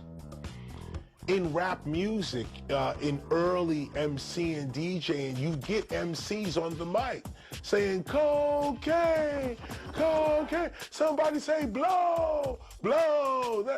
All of that kind of stuff. Early parties. Before that, I'm talking just now 77, 76. Before that, go back 75, 74, 73. Heroin was the lifestyle that was pushed onto the Black and Latino community. Each one of these destructive lifestyles were introduced into the community. The youth in the country in the 60s almost brought us to the democracy we say we are. And the tyranny that rules our country by controlling the economy of this country decide to bring drugs and then use the war on drugs to create laws like the 3 strikes and you out and the Rockefeller laws that are as worse as any we saw in the Soviet Union during the Stalinist period, to put the young people in prison, many of them for the rest of their lives, for crimes that normally you would have walked after a year or 2.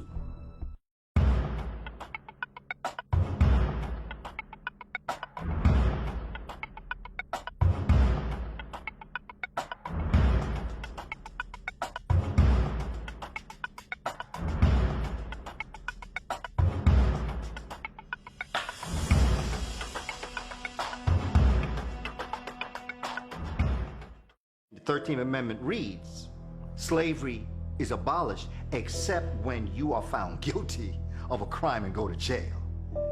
So prison is the slave plantation.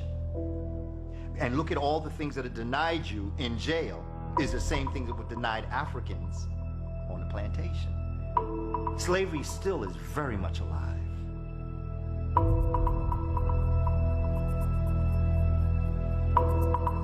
Today, there are more African American adults under correctional control in prison or jail on probation or parole than were enslaved in 1850, a decade before the Civil War began. Crime and crime rates did not drive mass incarceration to begin with. Incarceration rates have fluctuated over the years, gone up, gone down. Today, are actually at historical lows, but incarceration rates, especially Black incarceration rates, have consistently soared regardless of whether crime is going up or going down in any given community or the nation as a whole.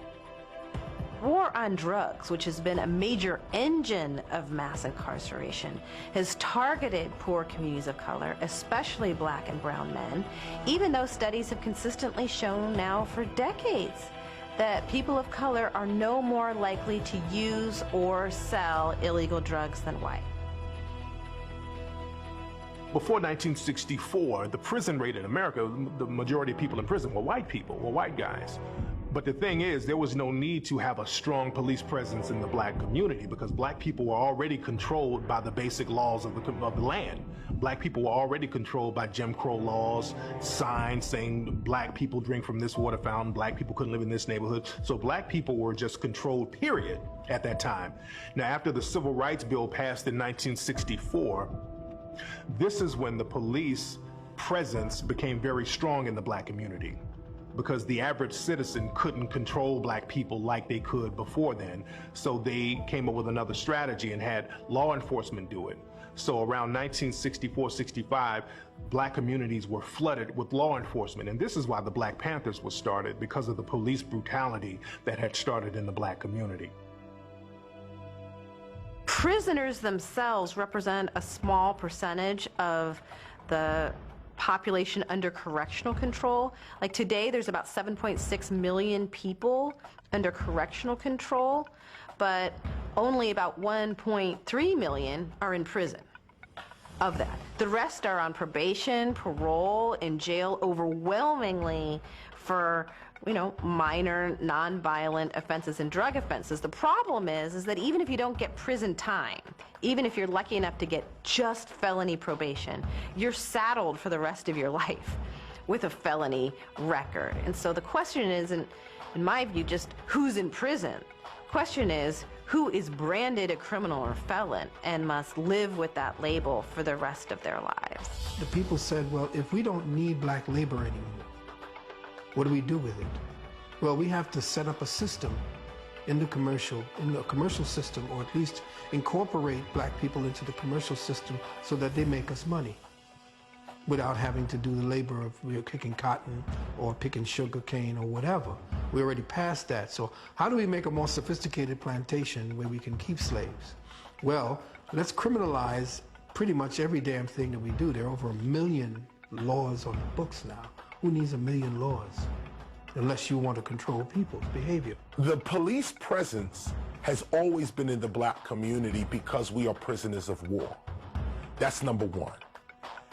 The original police were created to catch slaves. They were slave catchers. There was no need to police a white society. There was no need for that in early America. There was no need for that. Police even became wild when police were always about guarding property. That's what the police are about, guarding property. That's it. Their job gets stretched out to a moral responsibility and public safety and that kind of thing later on in their development. But the original concept of a police officer is to make sure your property stays with you.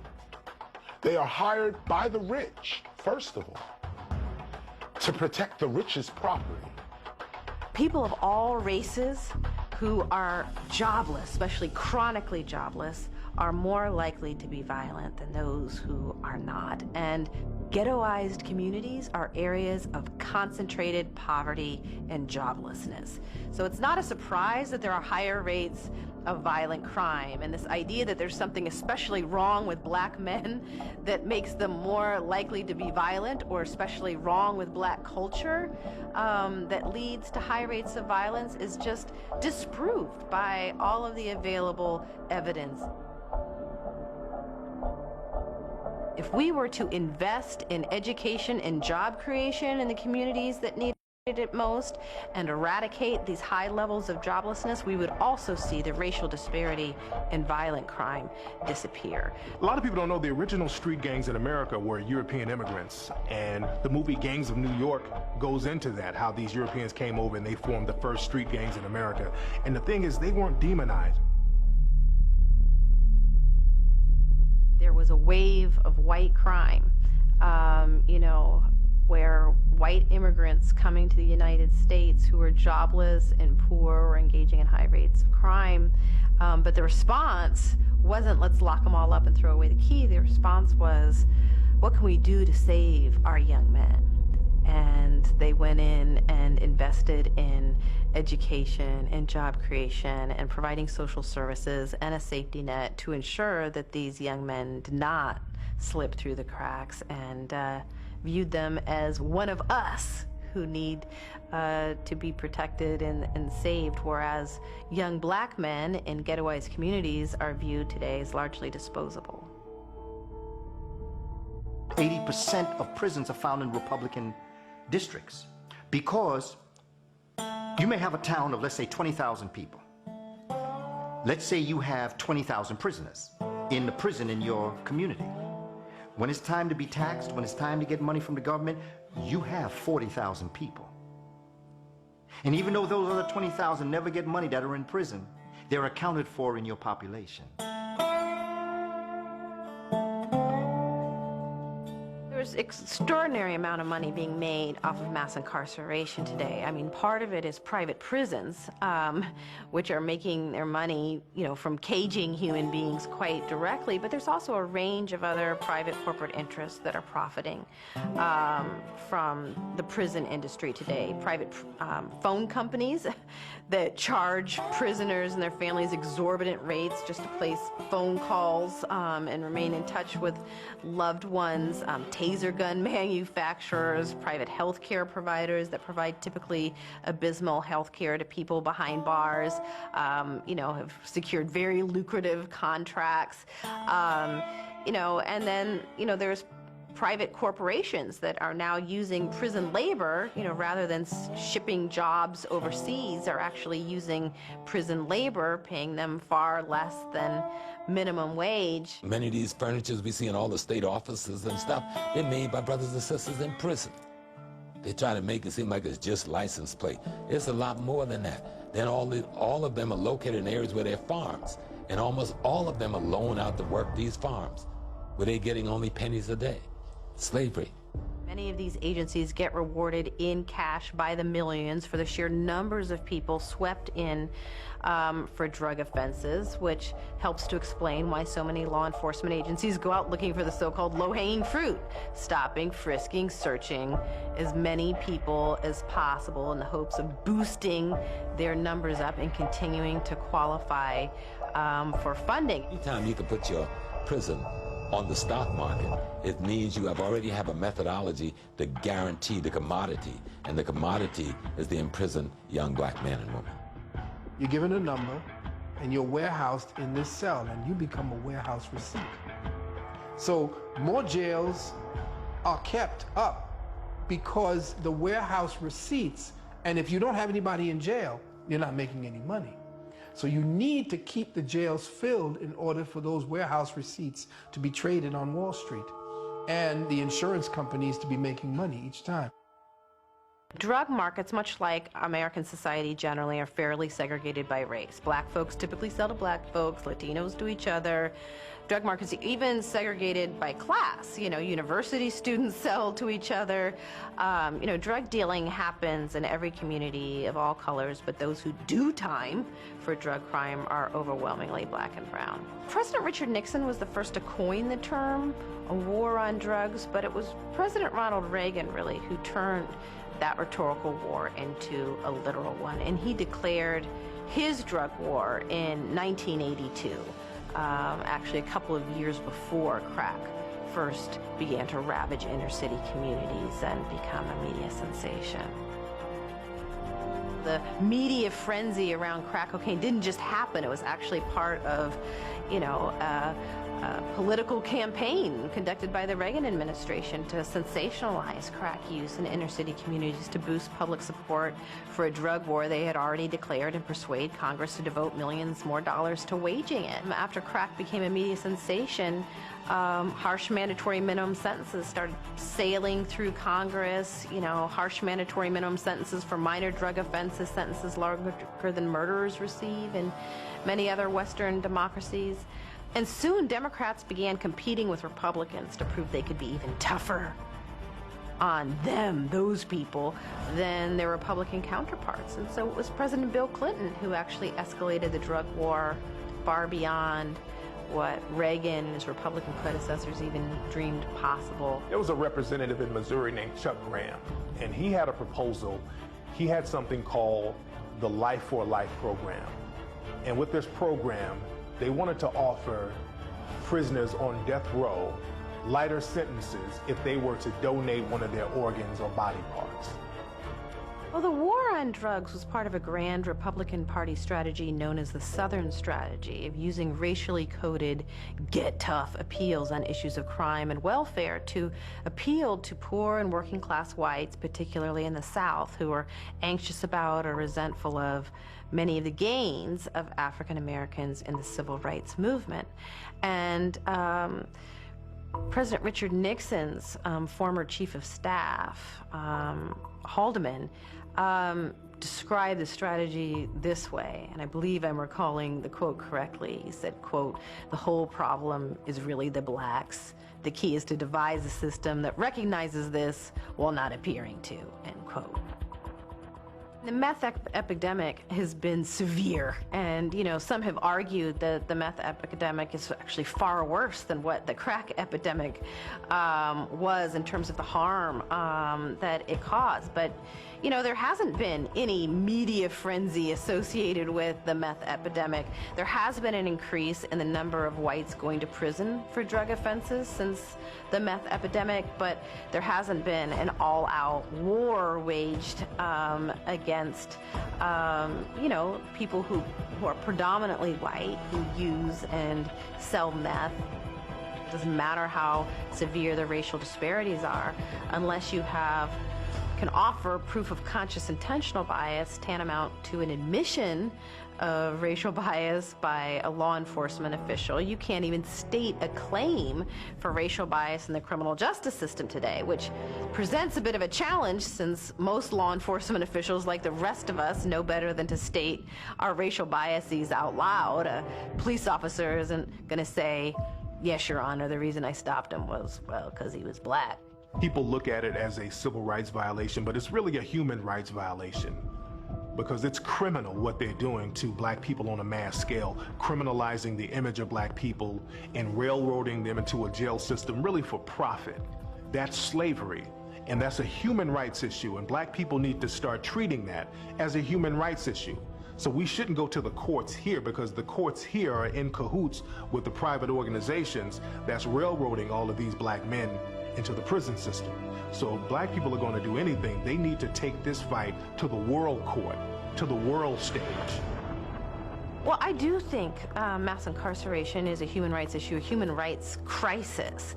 And there have been efforts to bring these issues to the United Nations and to international courts. And I think we should continue to do so. I do think we should avail ourselves of those tribunals and make more of an effort to educate people in other countries about the realities of what is going on in the United States. So many people around the world today think that the U.S. is the land of great racial equality, especially with the election of Barack Obama, and it's important for the other story to be told. At the time, we had just come back from Vietnam, and there was a threat. King David and King Alfred planned because of the blacks, and remember, it was mostly blacks that were fighting in the end in Vietnam. And they feared, at least this is my conjecture, they feared that these soldiers who were coming back home with the knowledge of warfare and all the tactics that they learned about the Europeans and warfare were to be used on them. The King Alfred plan was to make sure that they would round up people into concentration camps the way they did with the Japanese, the internment camps, as well as to shut down areas, grids of electricity in the areas where blacks were consolidated. Also to place bombs, most people don't know, to place impediments or areas, or to set up roadblocks, or to cordon off whole communities.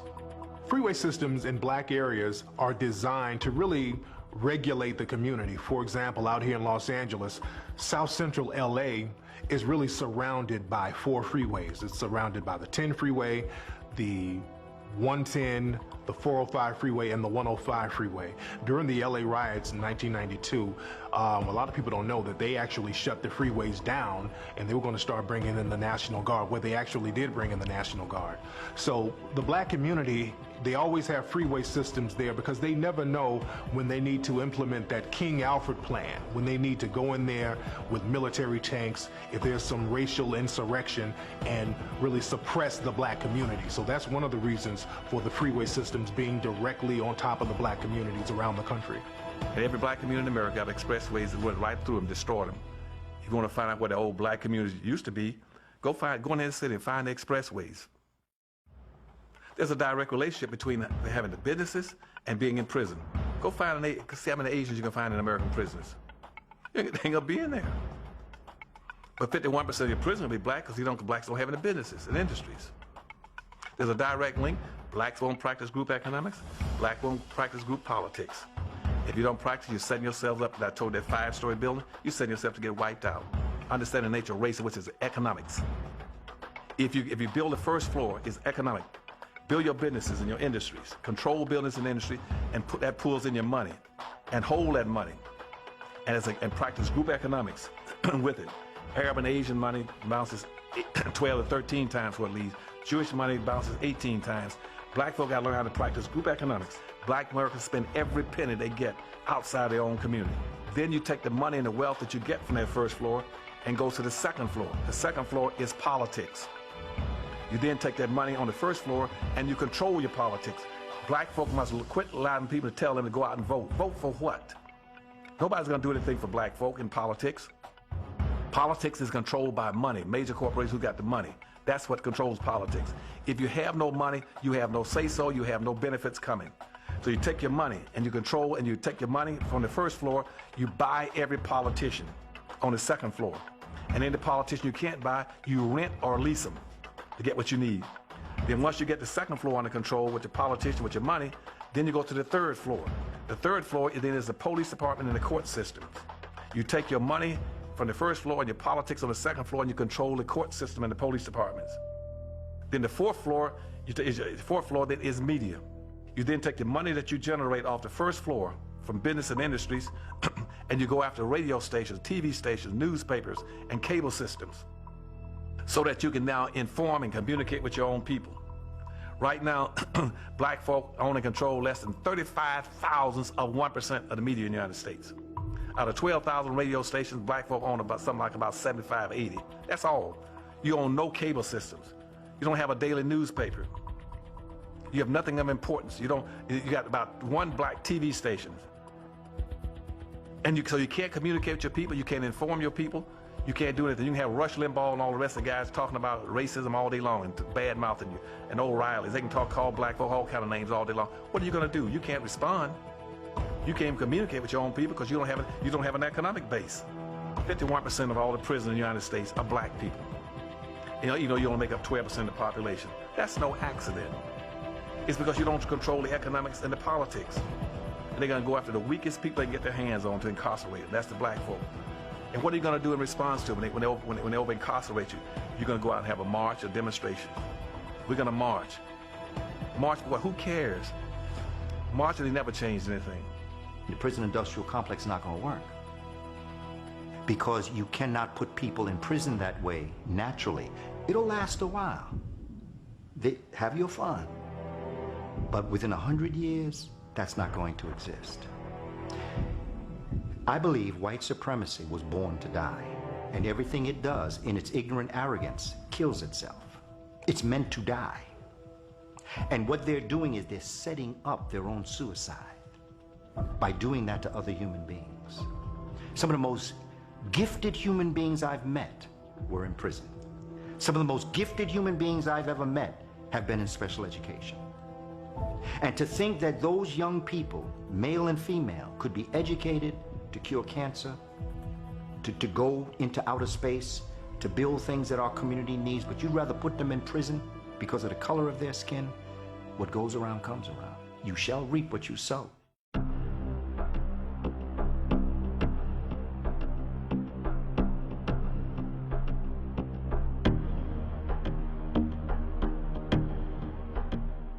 The best way to control melanated people is keeping them poor and disenfranchised, and this is what has happened to black people in America.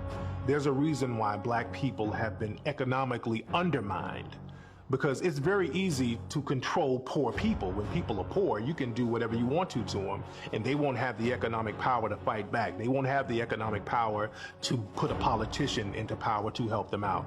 They won't have the economic base to really take care of their basic needs, so then you can control them any way you want to. See, white folk lend us money. They don't pay us because they know that they're going to get it right back. 1866 and up to about into the 1920s, black folk had the greatest economic achievement they've ever had in this country.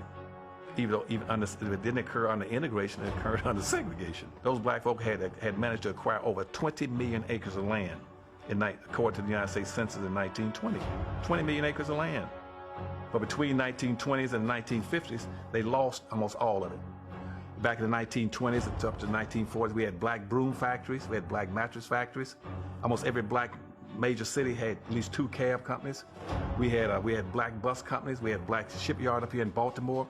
When I say black bus lines, I'm not talking about just having 3 or 4 buses. We had over 500 buses. And this is in Winston-Salem, North Carolina. And our bus company didn't just service just the black neighborhoods, it serviced the blacks and the white neighborhoods. We had 2 black cab companies. We had the Harris Cab Companies and the Campbell City Cab Companies. But they used to have their own restaurants, they had the best nightclubs in the country. The blacks had 2 baseball leagues. Each baseball league had 8 teams. We had over 500 of the best baseball players in the world. But what did they do? They wanted to integrate. So as soon as they put Jackie Robinson on the Brooklyn Dodgers, black folks said, we'll give up all of our black baseball leagues, black teams, and all our black players, and we can just get one black boy to play on a white team. Black Americans were gung-ho about integration because we thought that would be our passport to freedom. We equated integration with freedom. That scared whites to death. And see, at that time you had whites, a lot of these white separate communities. You had white Polish communities, you had white Jewish communities, you had white Italian communities, you had white Irish communities. And white folks said, well, we're not going to let, if these blacks are going to integrate, we're going to come together and organize as a unit.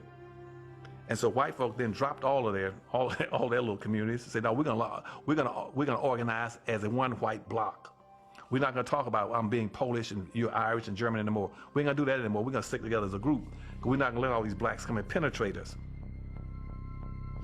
Because we were doing things and becoming self-sufficient, that became a threat. So instead of them just coming out and attacking, because they couldn't just come out with an all-out attack, we were a little bit too strong for that, and we would have fought back, and there would have been a civil unrest that would have definitely undermined the security of the country.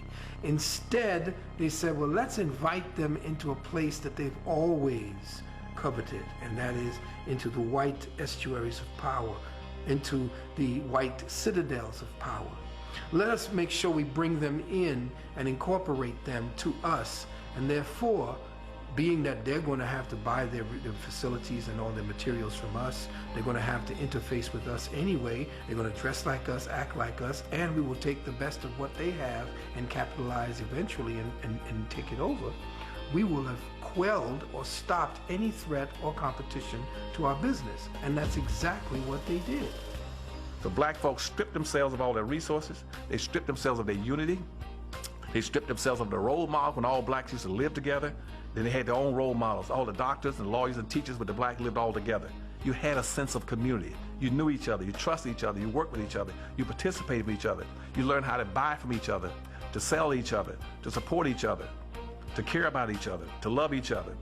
When black folk up into integration, blacks never locked their homes. We practice a very profound humanity. If an Asian opens a store in our community, we do not boycott and discriminate against them. If an Arab opens a store in our community, we do not boycott and discriminate against them. If a Jewish person opens a store in our community, we do not boycott and discriminate against them. We shop with all peoples. We treat all peoples equally. The problem is they're not treating us equally. See, we caught in our own humanity. And until we begin to address that and demand that others practice towards us the same human concern and love that we practice towards them, we will stay in this situation.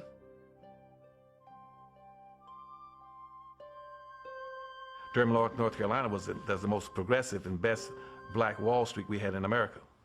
That's why you had all the black major insurance companies, mortgage companies, and banks and all was in Durham, North Carolina. Durham, North Carolina was the black Wall Street.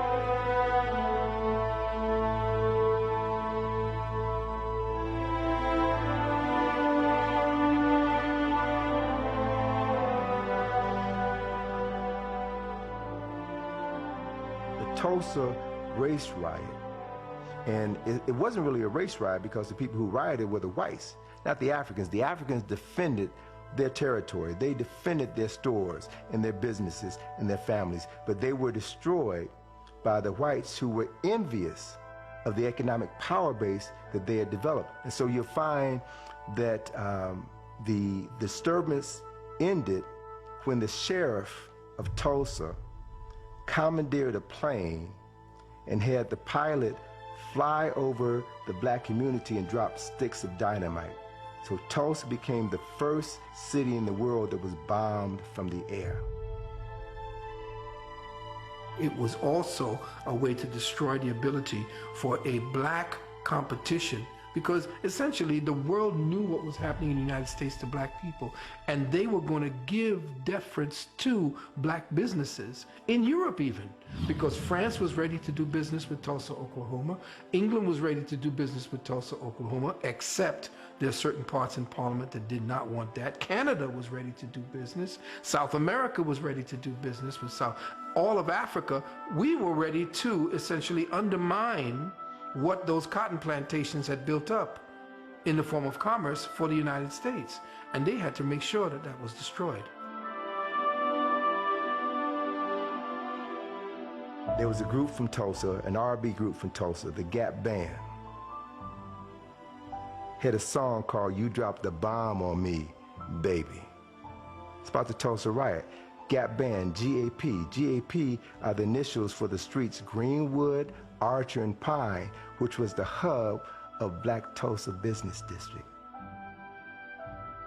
They have this whole thing that black people get handouts, that black people are dependent on the government. Black people, if we're going to be very honest, black people have never got anything specifically from our government at the exclusion of another group. Never. Black people have never got any kind of welfare benefits at the exclusion of another group. Black people have never gotten affirmative action at the exclusion of another group. Affirmative action benefits white women more than anybody. Slavery was affirmative action. Slavery was affirmative action. Jim Crow segregation was affirmative action. It was rewarding those people who had certain kind of skin complexion. That's what it was for. Affirmative action was written to be corrective action. C-O-R-R-E-C-T-I-V-E, corrective. Corrective action for what? For something that the government has consistently done to impede, to exploit, to degrade, and to degenerate a specific group of people. That's what it was written for. It had nothing to do with gender, handicap, senior citizens, gays, midgets, humpbacks, just black people. That's the only people the government had systematically at all levels, from the state, county, and federal level, had gone out of their way to pass laws, slave codes, and see, blacks couldn't get out of slavery because of the federal government. The average black business can't even get the capital to present itself to the black population that the other people can get the capital to do. Now, one would ask the question, how can all these poor immigrants come to this country and have all this capital? If they had that capital, why did they leave home? And if they didn't have the capital when they left home, how are they getting this capital here when they have no credit records and they have no paper trail and they have not? So who's capitalizing them? And I think if we begin to look at that question, we begin to get to the bottom of what's going on in the black community. See, and you cannot, it's impossible in theory and practice to acquire wealth and power or to be economically competitive without a community. And right now in America, black folk do not have not one single solitary community in America. You cannot prosper, you cannot compete. It's going to be very difficult for black folk even to survive under the present circumstances because they don't have communities. All black folk got are neighborhoods. A neighborhood is like a bucket with a hole in it. A neighborhood is where you eat and sleep. A community is where you store your values, your history, your wealth, your power, your resources, your jobs, your tax base. And most of these neighborhoods have gotten so bad and so crime-ridden and run down and so dysfunctional that the neighbor has moved and all you got left is a hood. There's nothing left in them. We have a ranking order of acceptability in our society based on skin color, going white, yellow, brown, black. It's in a descending color order, going from the whitest to the darkest. And the wealth is also distributed along the same lines. The whitest at the top got the wealth, power, and resources going down. It trickles down, all the way down. The power and resources go, as they go up and down. The further you go away from the white, the thinner it becomes, the weaker it becomes. And black folk are not that silly. They can say, consequently, if I want something, I'm going to try to identify with anything as close to white as possible. And that's why you come up with this saying all the time about white ice is colder than black ice. They want to identify with it. But they never understand that rather than identifying with it, why don't you go acquire your own? Then your black ice will be just as cold as white ice. Black folk on an aggregated national disposable basis of collected income, they might be the 9th richest nation on earth. Right now, if I take all the black folks' money annually and aggregate it, they might be rich. They're richer than maybe Sweden, Canada, India, Pakistan, whole bunch of countries, Thailand, folks most all put together. But the difference is, what I keep trying to tell blacks, it doesn't make any difference. because it's not aggregated. You aggregate something, you strengthen exponentially the power of it by multiplying the multiplying factor, by putting them together and then piling it up, making it stronger. But unfortunately, we are the only people that don't want that to occur. Because you know why? Because traditionally, whites saw black folk aggregate as being a negative, and we see everything through the eyes of whites. Typically, anytime anything that exceeds more than 6% of something that's black, that whites in charge of it, and you get more than 6%, that sets off an alarm in the white society. If I move into a neighborhood and I'm the only black, whites will accept the one black or the two blacks. But the minute you start getting up further than that, they go on alert. So by the time you hit 6, you know what happened there? They started putting their houses up for sale. If I go in an organization, I got one black in that organization, it's all white organization, they'll accept the one black or two blacks. But the more blacks you come in trying to integrate, that becomes a threat to the dominant society. And they'll either move out of that organization, move out of that neighborhood, or even go to school and take their kids out of school. And where are they going to move? They're not going to move to a more integrated society. They're going to move back with their own people. When a white person takes his kid out of a school, out of an integrated school, he's not going to go and try to find another integrated school. He's going to take his kid to a segregated academy, a charter school, or an all-white suburb.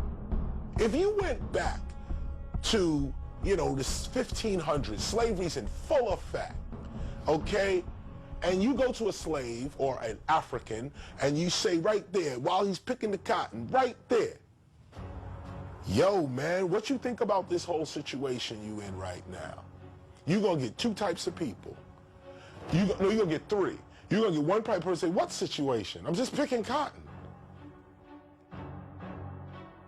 Then you're going to get another person that says, well, it's kind of, Master Charlie kind of hard on me, but he all right. Then you get this other person that's like, yo, what's your name? You got something called a MAP?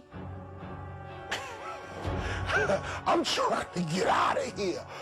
These are the 3 people you're going to meet on the plantation.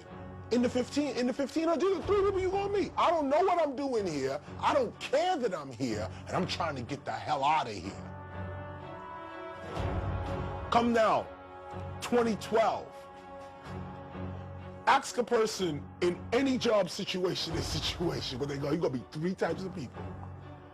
1, why do you work for FedEx? What do you mean, why I work for FedEx? I got a job.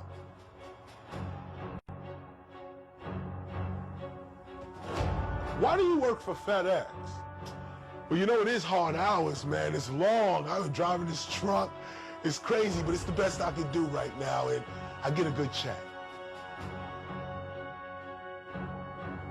Last person, why do you work at FedEx? I don't work here. I'm really an MC. I'm waiting for my opportunity to record my album. I'm only doing this right now so I can eat. Yo, really? My name is da-da-da-da-da-da-da-da. I'm trying to get free.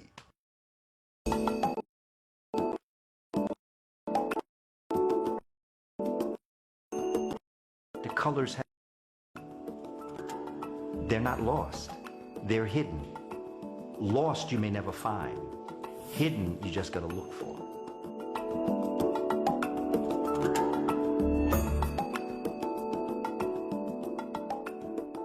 Know your purpose. You have a purpose. Everything alive in nature, even inanimate objects, have purpose. You have a purpose. Know your purpose. If you don't know your purpose, link up with someone who knows their purpose. Chances are when you link up with someone who knows their purpose, you find yours. A major solution to countering the war on melanated people is to read, to do what was illegal for your ancestors to do during the period of enslavement. It's no accident that laws were passed preventing African people from reading or writing. If you can't tell where you came from, you can't pass on that knowledge to your descendants. There are many retired teachers, old school teachers in the 60s and 70s that remember the old system of teaching. Remember how it was, A, B, C's first, your dynamics of mathematics, what it is. those old school teachers are sitting there with nothing to do. They're just getting a pension and they're rotting away. Get together in your community. Get a home, rent a building or whatever, and use her, who has the credentials of a teacher, and the homeschooling credentials together, and teach your own children. Create your own curriculum. Teach them, of course, to keep up in the outer world as far as competition is concerned and what to do, but teach your own children, because the psychological dynamic of your own being taught by you is enormous, has ramifications way down the line when they go out into the other world. Travel is very important in terms of real education. To be somewhere in that instance, to actually go somewhere and be in that place, definitely sheds a lot of knowledge on things that are hidden in one society and is beaming like sunlight in another one. What I've learned in traveling to Africa, specifically in South Africa, I had assumed as I got involved in the African-centered movement in the late 80s and learning all of these wonderful stories about ancient African history and culture, I assumed the continental Africans knew that history. But when I went to South Africa and started talking about Kemet, they had no idea. And why was that? Because they were socialized.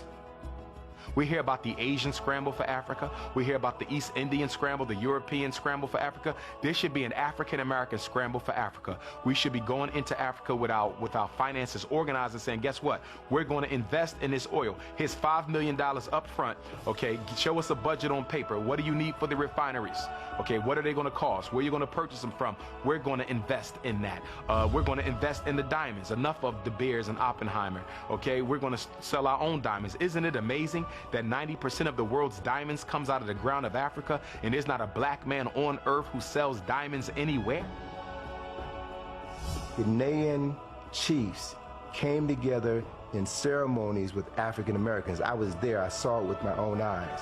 And they apologized for their ancestors selling us into enslavement. They apologized, and they opened the door for African Americans to come back to Ghana.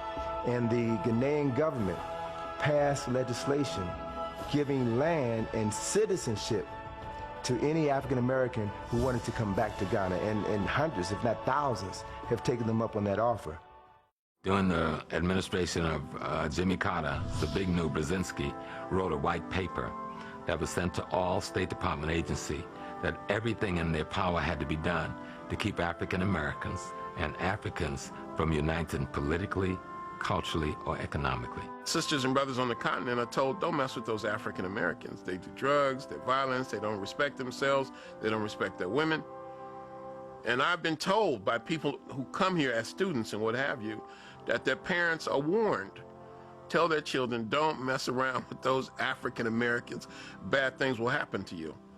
So there's a deliberate lack of connectedness.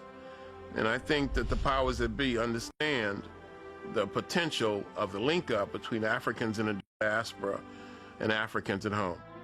I deal a lot with African brothers and sisters who come here all the time. Some of them who have temporary visas, school visas, working visas, and some who have actually become citizens. And I know for a fact that when they come here and come through customs, they are given an orientation into living in America. And one of the things that they are specifically told to do is stay away from African Americans. They're not good people to hang around. In fact, I've even heard that there is a video shown, a propaganda video that is shown to African immigrants, kind of highlighting some of the negative things that African Americans participate in and how they should stay away from us. So without a doubt, that threat of a pan-African unification is something that, you know, the global powers of the world is very concerned about, especially with the intermingling of black folk from all over the world. And that's why when you come across a lot of Africans, they're afraid to interact with you because they've been told by the government that allowed them to be here in the first place that we don't want to see you around them. And that's why you tend not to see their participation in our political organizations, because many of them are not citizens, so they can be deported at a second's notice. And as we know, because of racism, an African is more likely to be deported than anybody else for subversive activity. That doesn't mean we can't work with them.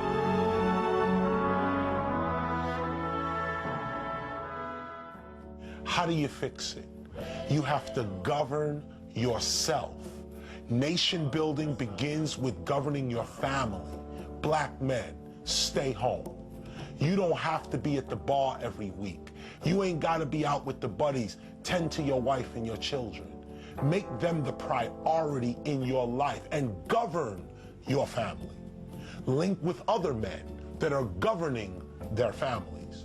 Too many times, black men that are good with their families link up with other black men that corrupt them and destroy the family.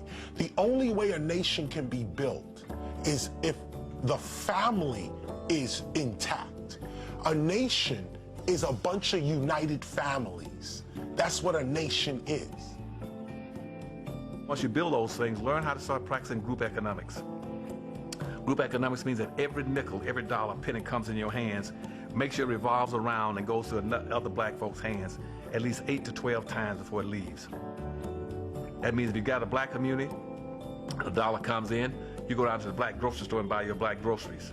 The black grocery store owner, he goes over to the black barber and gets his hair cut from a black barber. The black barber then goes down and buys his car from a black automobile dealership.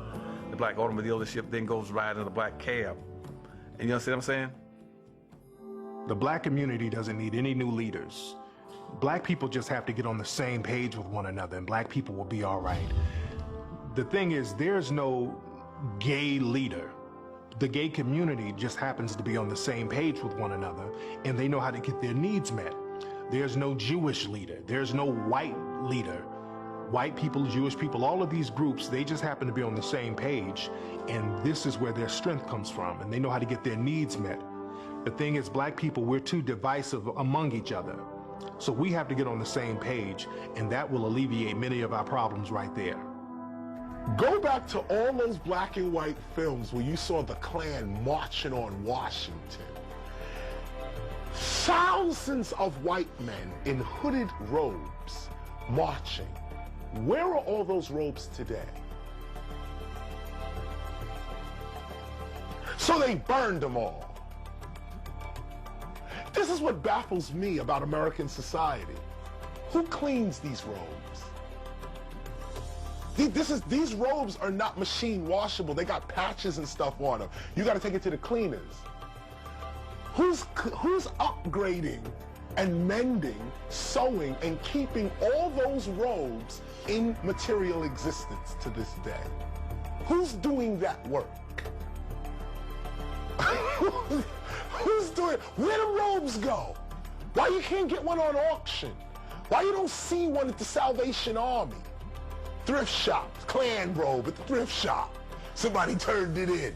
Why you don't see that? Because people are still holding on to them. They even still wearing them. Maybe not outside, but somewhere it's still getting worn. Now I could tell you where all the Black Panther outfits are.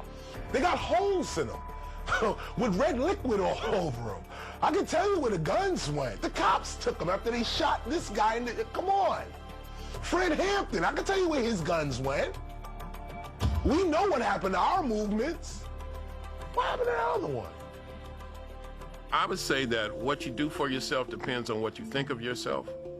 And what you think of yourself depends on what you know of yourself. And what you know of yourself depends on what you have been told. Never allow anybody to tell you that history and culture is not important. Never let anybody say that happened a long time ago, get over it. Make your history sacred. Malcolm X used to say, of all our studies, it is history that is most qualified to reward our research. Believe that what you do makes a difference in the world, that we do not have to be passive victims, that you can blame other people for your victimization, but for your rehabilitation, your salvation, your liberation, that's your responsibility. We're supposed to be controlling like black hair. We're the only people got a certain texture of hair, thickness in hair. It calls curly or kinky, what you want to call it. Why is it the Koreans are controlling black hair care? At 85 cents out of every dollar goes to Asians and Koreans. Why are Koreans and Chinese controlling black hair care and black hair care products? Because you're not practicing group economics. When I go to a Chinese place and I ask them to buy something from black folk, they won't do it. Some black distributors came right here to Washington, D.C., to 8th Street right over here, and said, we'd like to meet with some merchants, sell you some products. And the agent said, what do you want to sell? He said, we'll sell you some of the same products you got on your shelf right now. We'll sell it to you and give you a 25 to 30% discount. The agent said, we're not interested. The agent said, but with a 25, 30% discount, you're still not interested? They said, no. They said, why not? Agent said, you black folk don't understand. It ain't the money. It's that we only buy from our own people. You blacks are the only people that buy from any and everybody. School books, textbooks. We need to put pressure on the schools so that this information is brought in. Put pressure on the pastor so that you have a Sunday school class that teaches about the black presence in the Bible.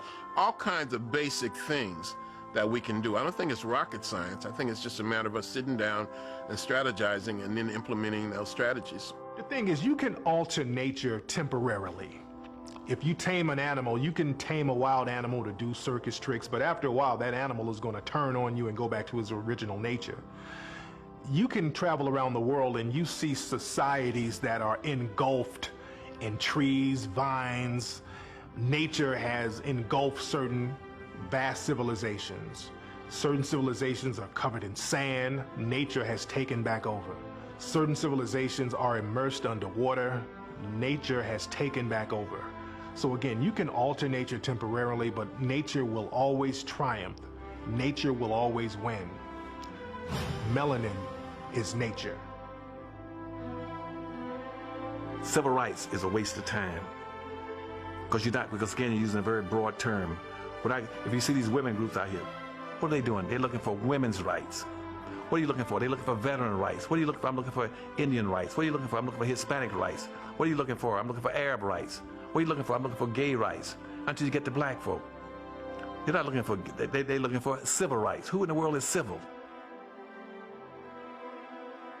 You know, there's a lot of shame that has, washed over poor black communities in particular. A lot of shaming and blaming. And we've got to end that and come together as a community and say we are committed to ending this system once and for all, and open our hearts to young men returning home from prison rather than just wagging a finger at them and, saying, why can't you do better? There's a lot of reasons why folks aren't able to do better than they are today. Do not think about racism in a term of hating anybody. Don't hate any whites, don't hate any Asians, don't hate any Arabs, don't hate anybody. It ain't about hating anybody. But neither is it about loving anybody. It's about learning how to compete economically as a group. I have visited high schools and colleges and elementary schools where the predominant children are of European descent. And at the end of my presentation, they're hurt. Because they say, I don't have any problem identifying with Africa. If that's where I came from, that's where I came from. As you get older, and I've noticed it's right at the end of college going into post-college, that you have to buy into the untruth because that's the very essence of your being now. And much of what you get, whether it be a job or whether it be an advantage, comes from what's called white privilege. And out of this white privilege comes the ability to get things that you want. You want to feed your family. You want to take care of things. You want a job. But you want it fairly. You don't want it unfairly. You don't want to think that a whole group of people have been shunned out of a position because your skin color gave it to you. As you get older, it's hard to give that up, that privilege. We begin to understand this is about behavior and our behavior towards nature. Black people just incidentally happen to be an object in nature. It is those who have behaved inappropriately, or most whites don't behave inappropriately. Most whites are actually as victimized as most people of color. Where the confusion is, because of the whiteness of skin, most whites think they will have an opportunity to ascend to the position of power of those who are doing the oppressing. And that's where their confusion comes in. Meanwhile, they suffer and tolerate that suffering, whereas others may resist it because we know we can never make that ascension. Who protects the interests of this group? Who really protects the interests of this group? The ones who enslaved you are protecting your interests, even if they free you. That's like a rapist keeping you in prison for 10 years, raping you every day for 10 years. You insane with it. Then the 11th year, he says, I reached an epiphany. I was wrong. I shouldn't have did that. You're free to go. Now, you're free to go. Go where? Free? Your whole heart is screwed up. Where you going? That same person says, okay, you can stay in one of my rooms called Chicago. You can stay in one of my rooms called New York. One of my rooms called Philly. Just follow the rules there in Philly and you'll be fine. I'm sorry for what I did. Here's reparation, no, not even reparation, here's affirmative action. Here's some justice in the courts. Here's a little money, here's a little economics. Here's a little access to something. I'll let you fight in our wars, and here's a little something. But for the most part, you're on your own now. Do you. Now here we are. Crazy, deranged, walking around, being raped for 300 years. Now you free. And your head is going, woo! But here's the point. You were God to begin with. This is what we forgot. This is what we forgot. You were God to begin with. So you did get beat, raped, punched, lynched, burned. But what happened? You're still here. And what is still here? Not the bodies that were burned, not the hangings, the innocent victims, but the spirit that created those people, the force that animates us, never died.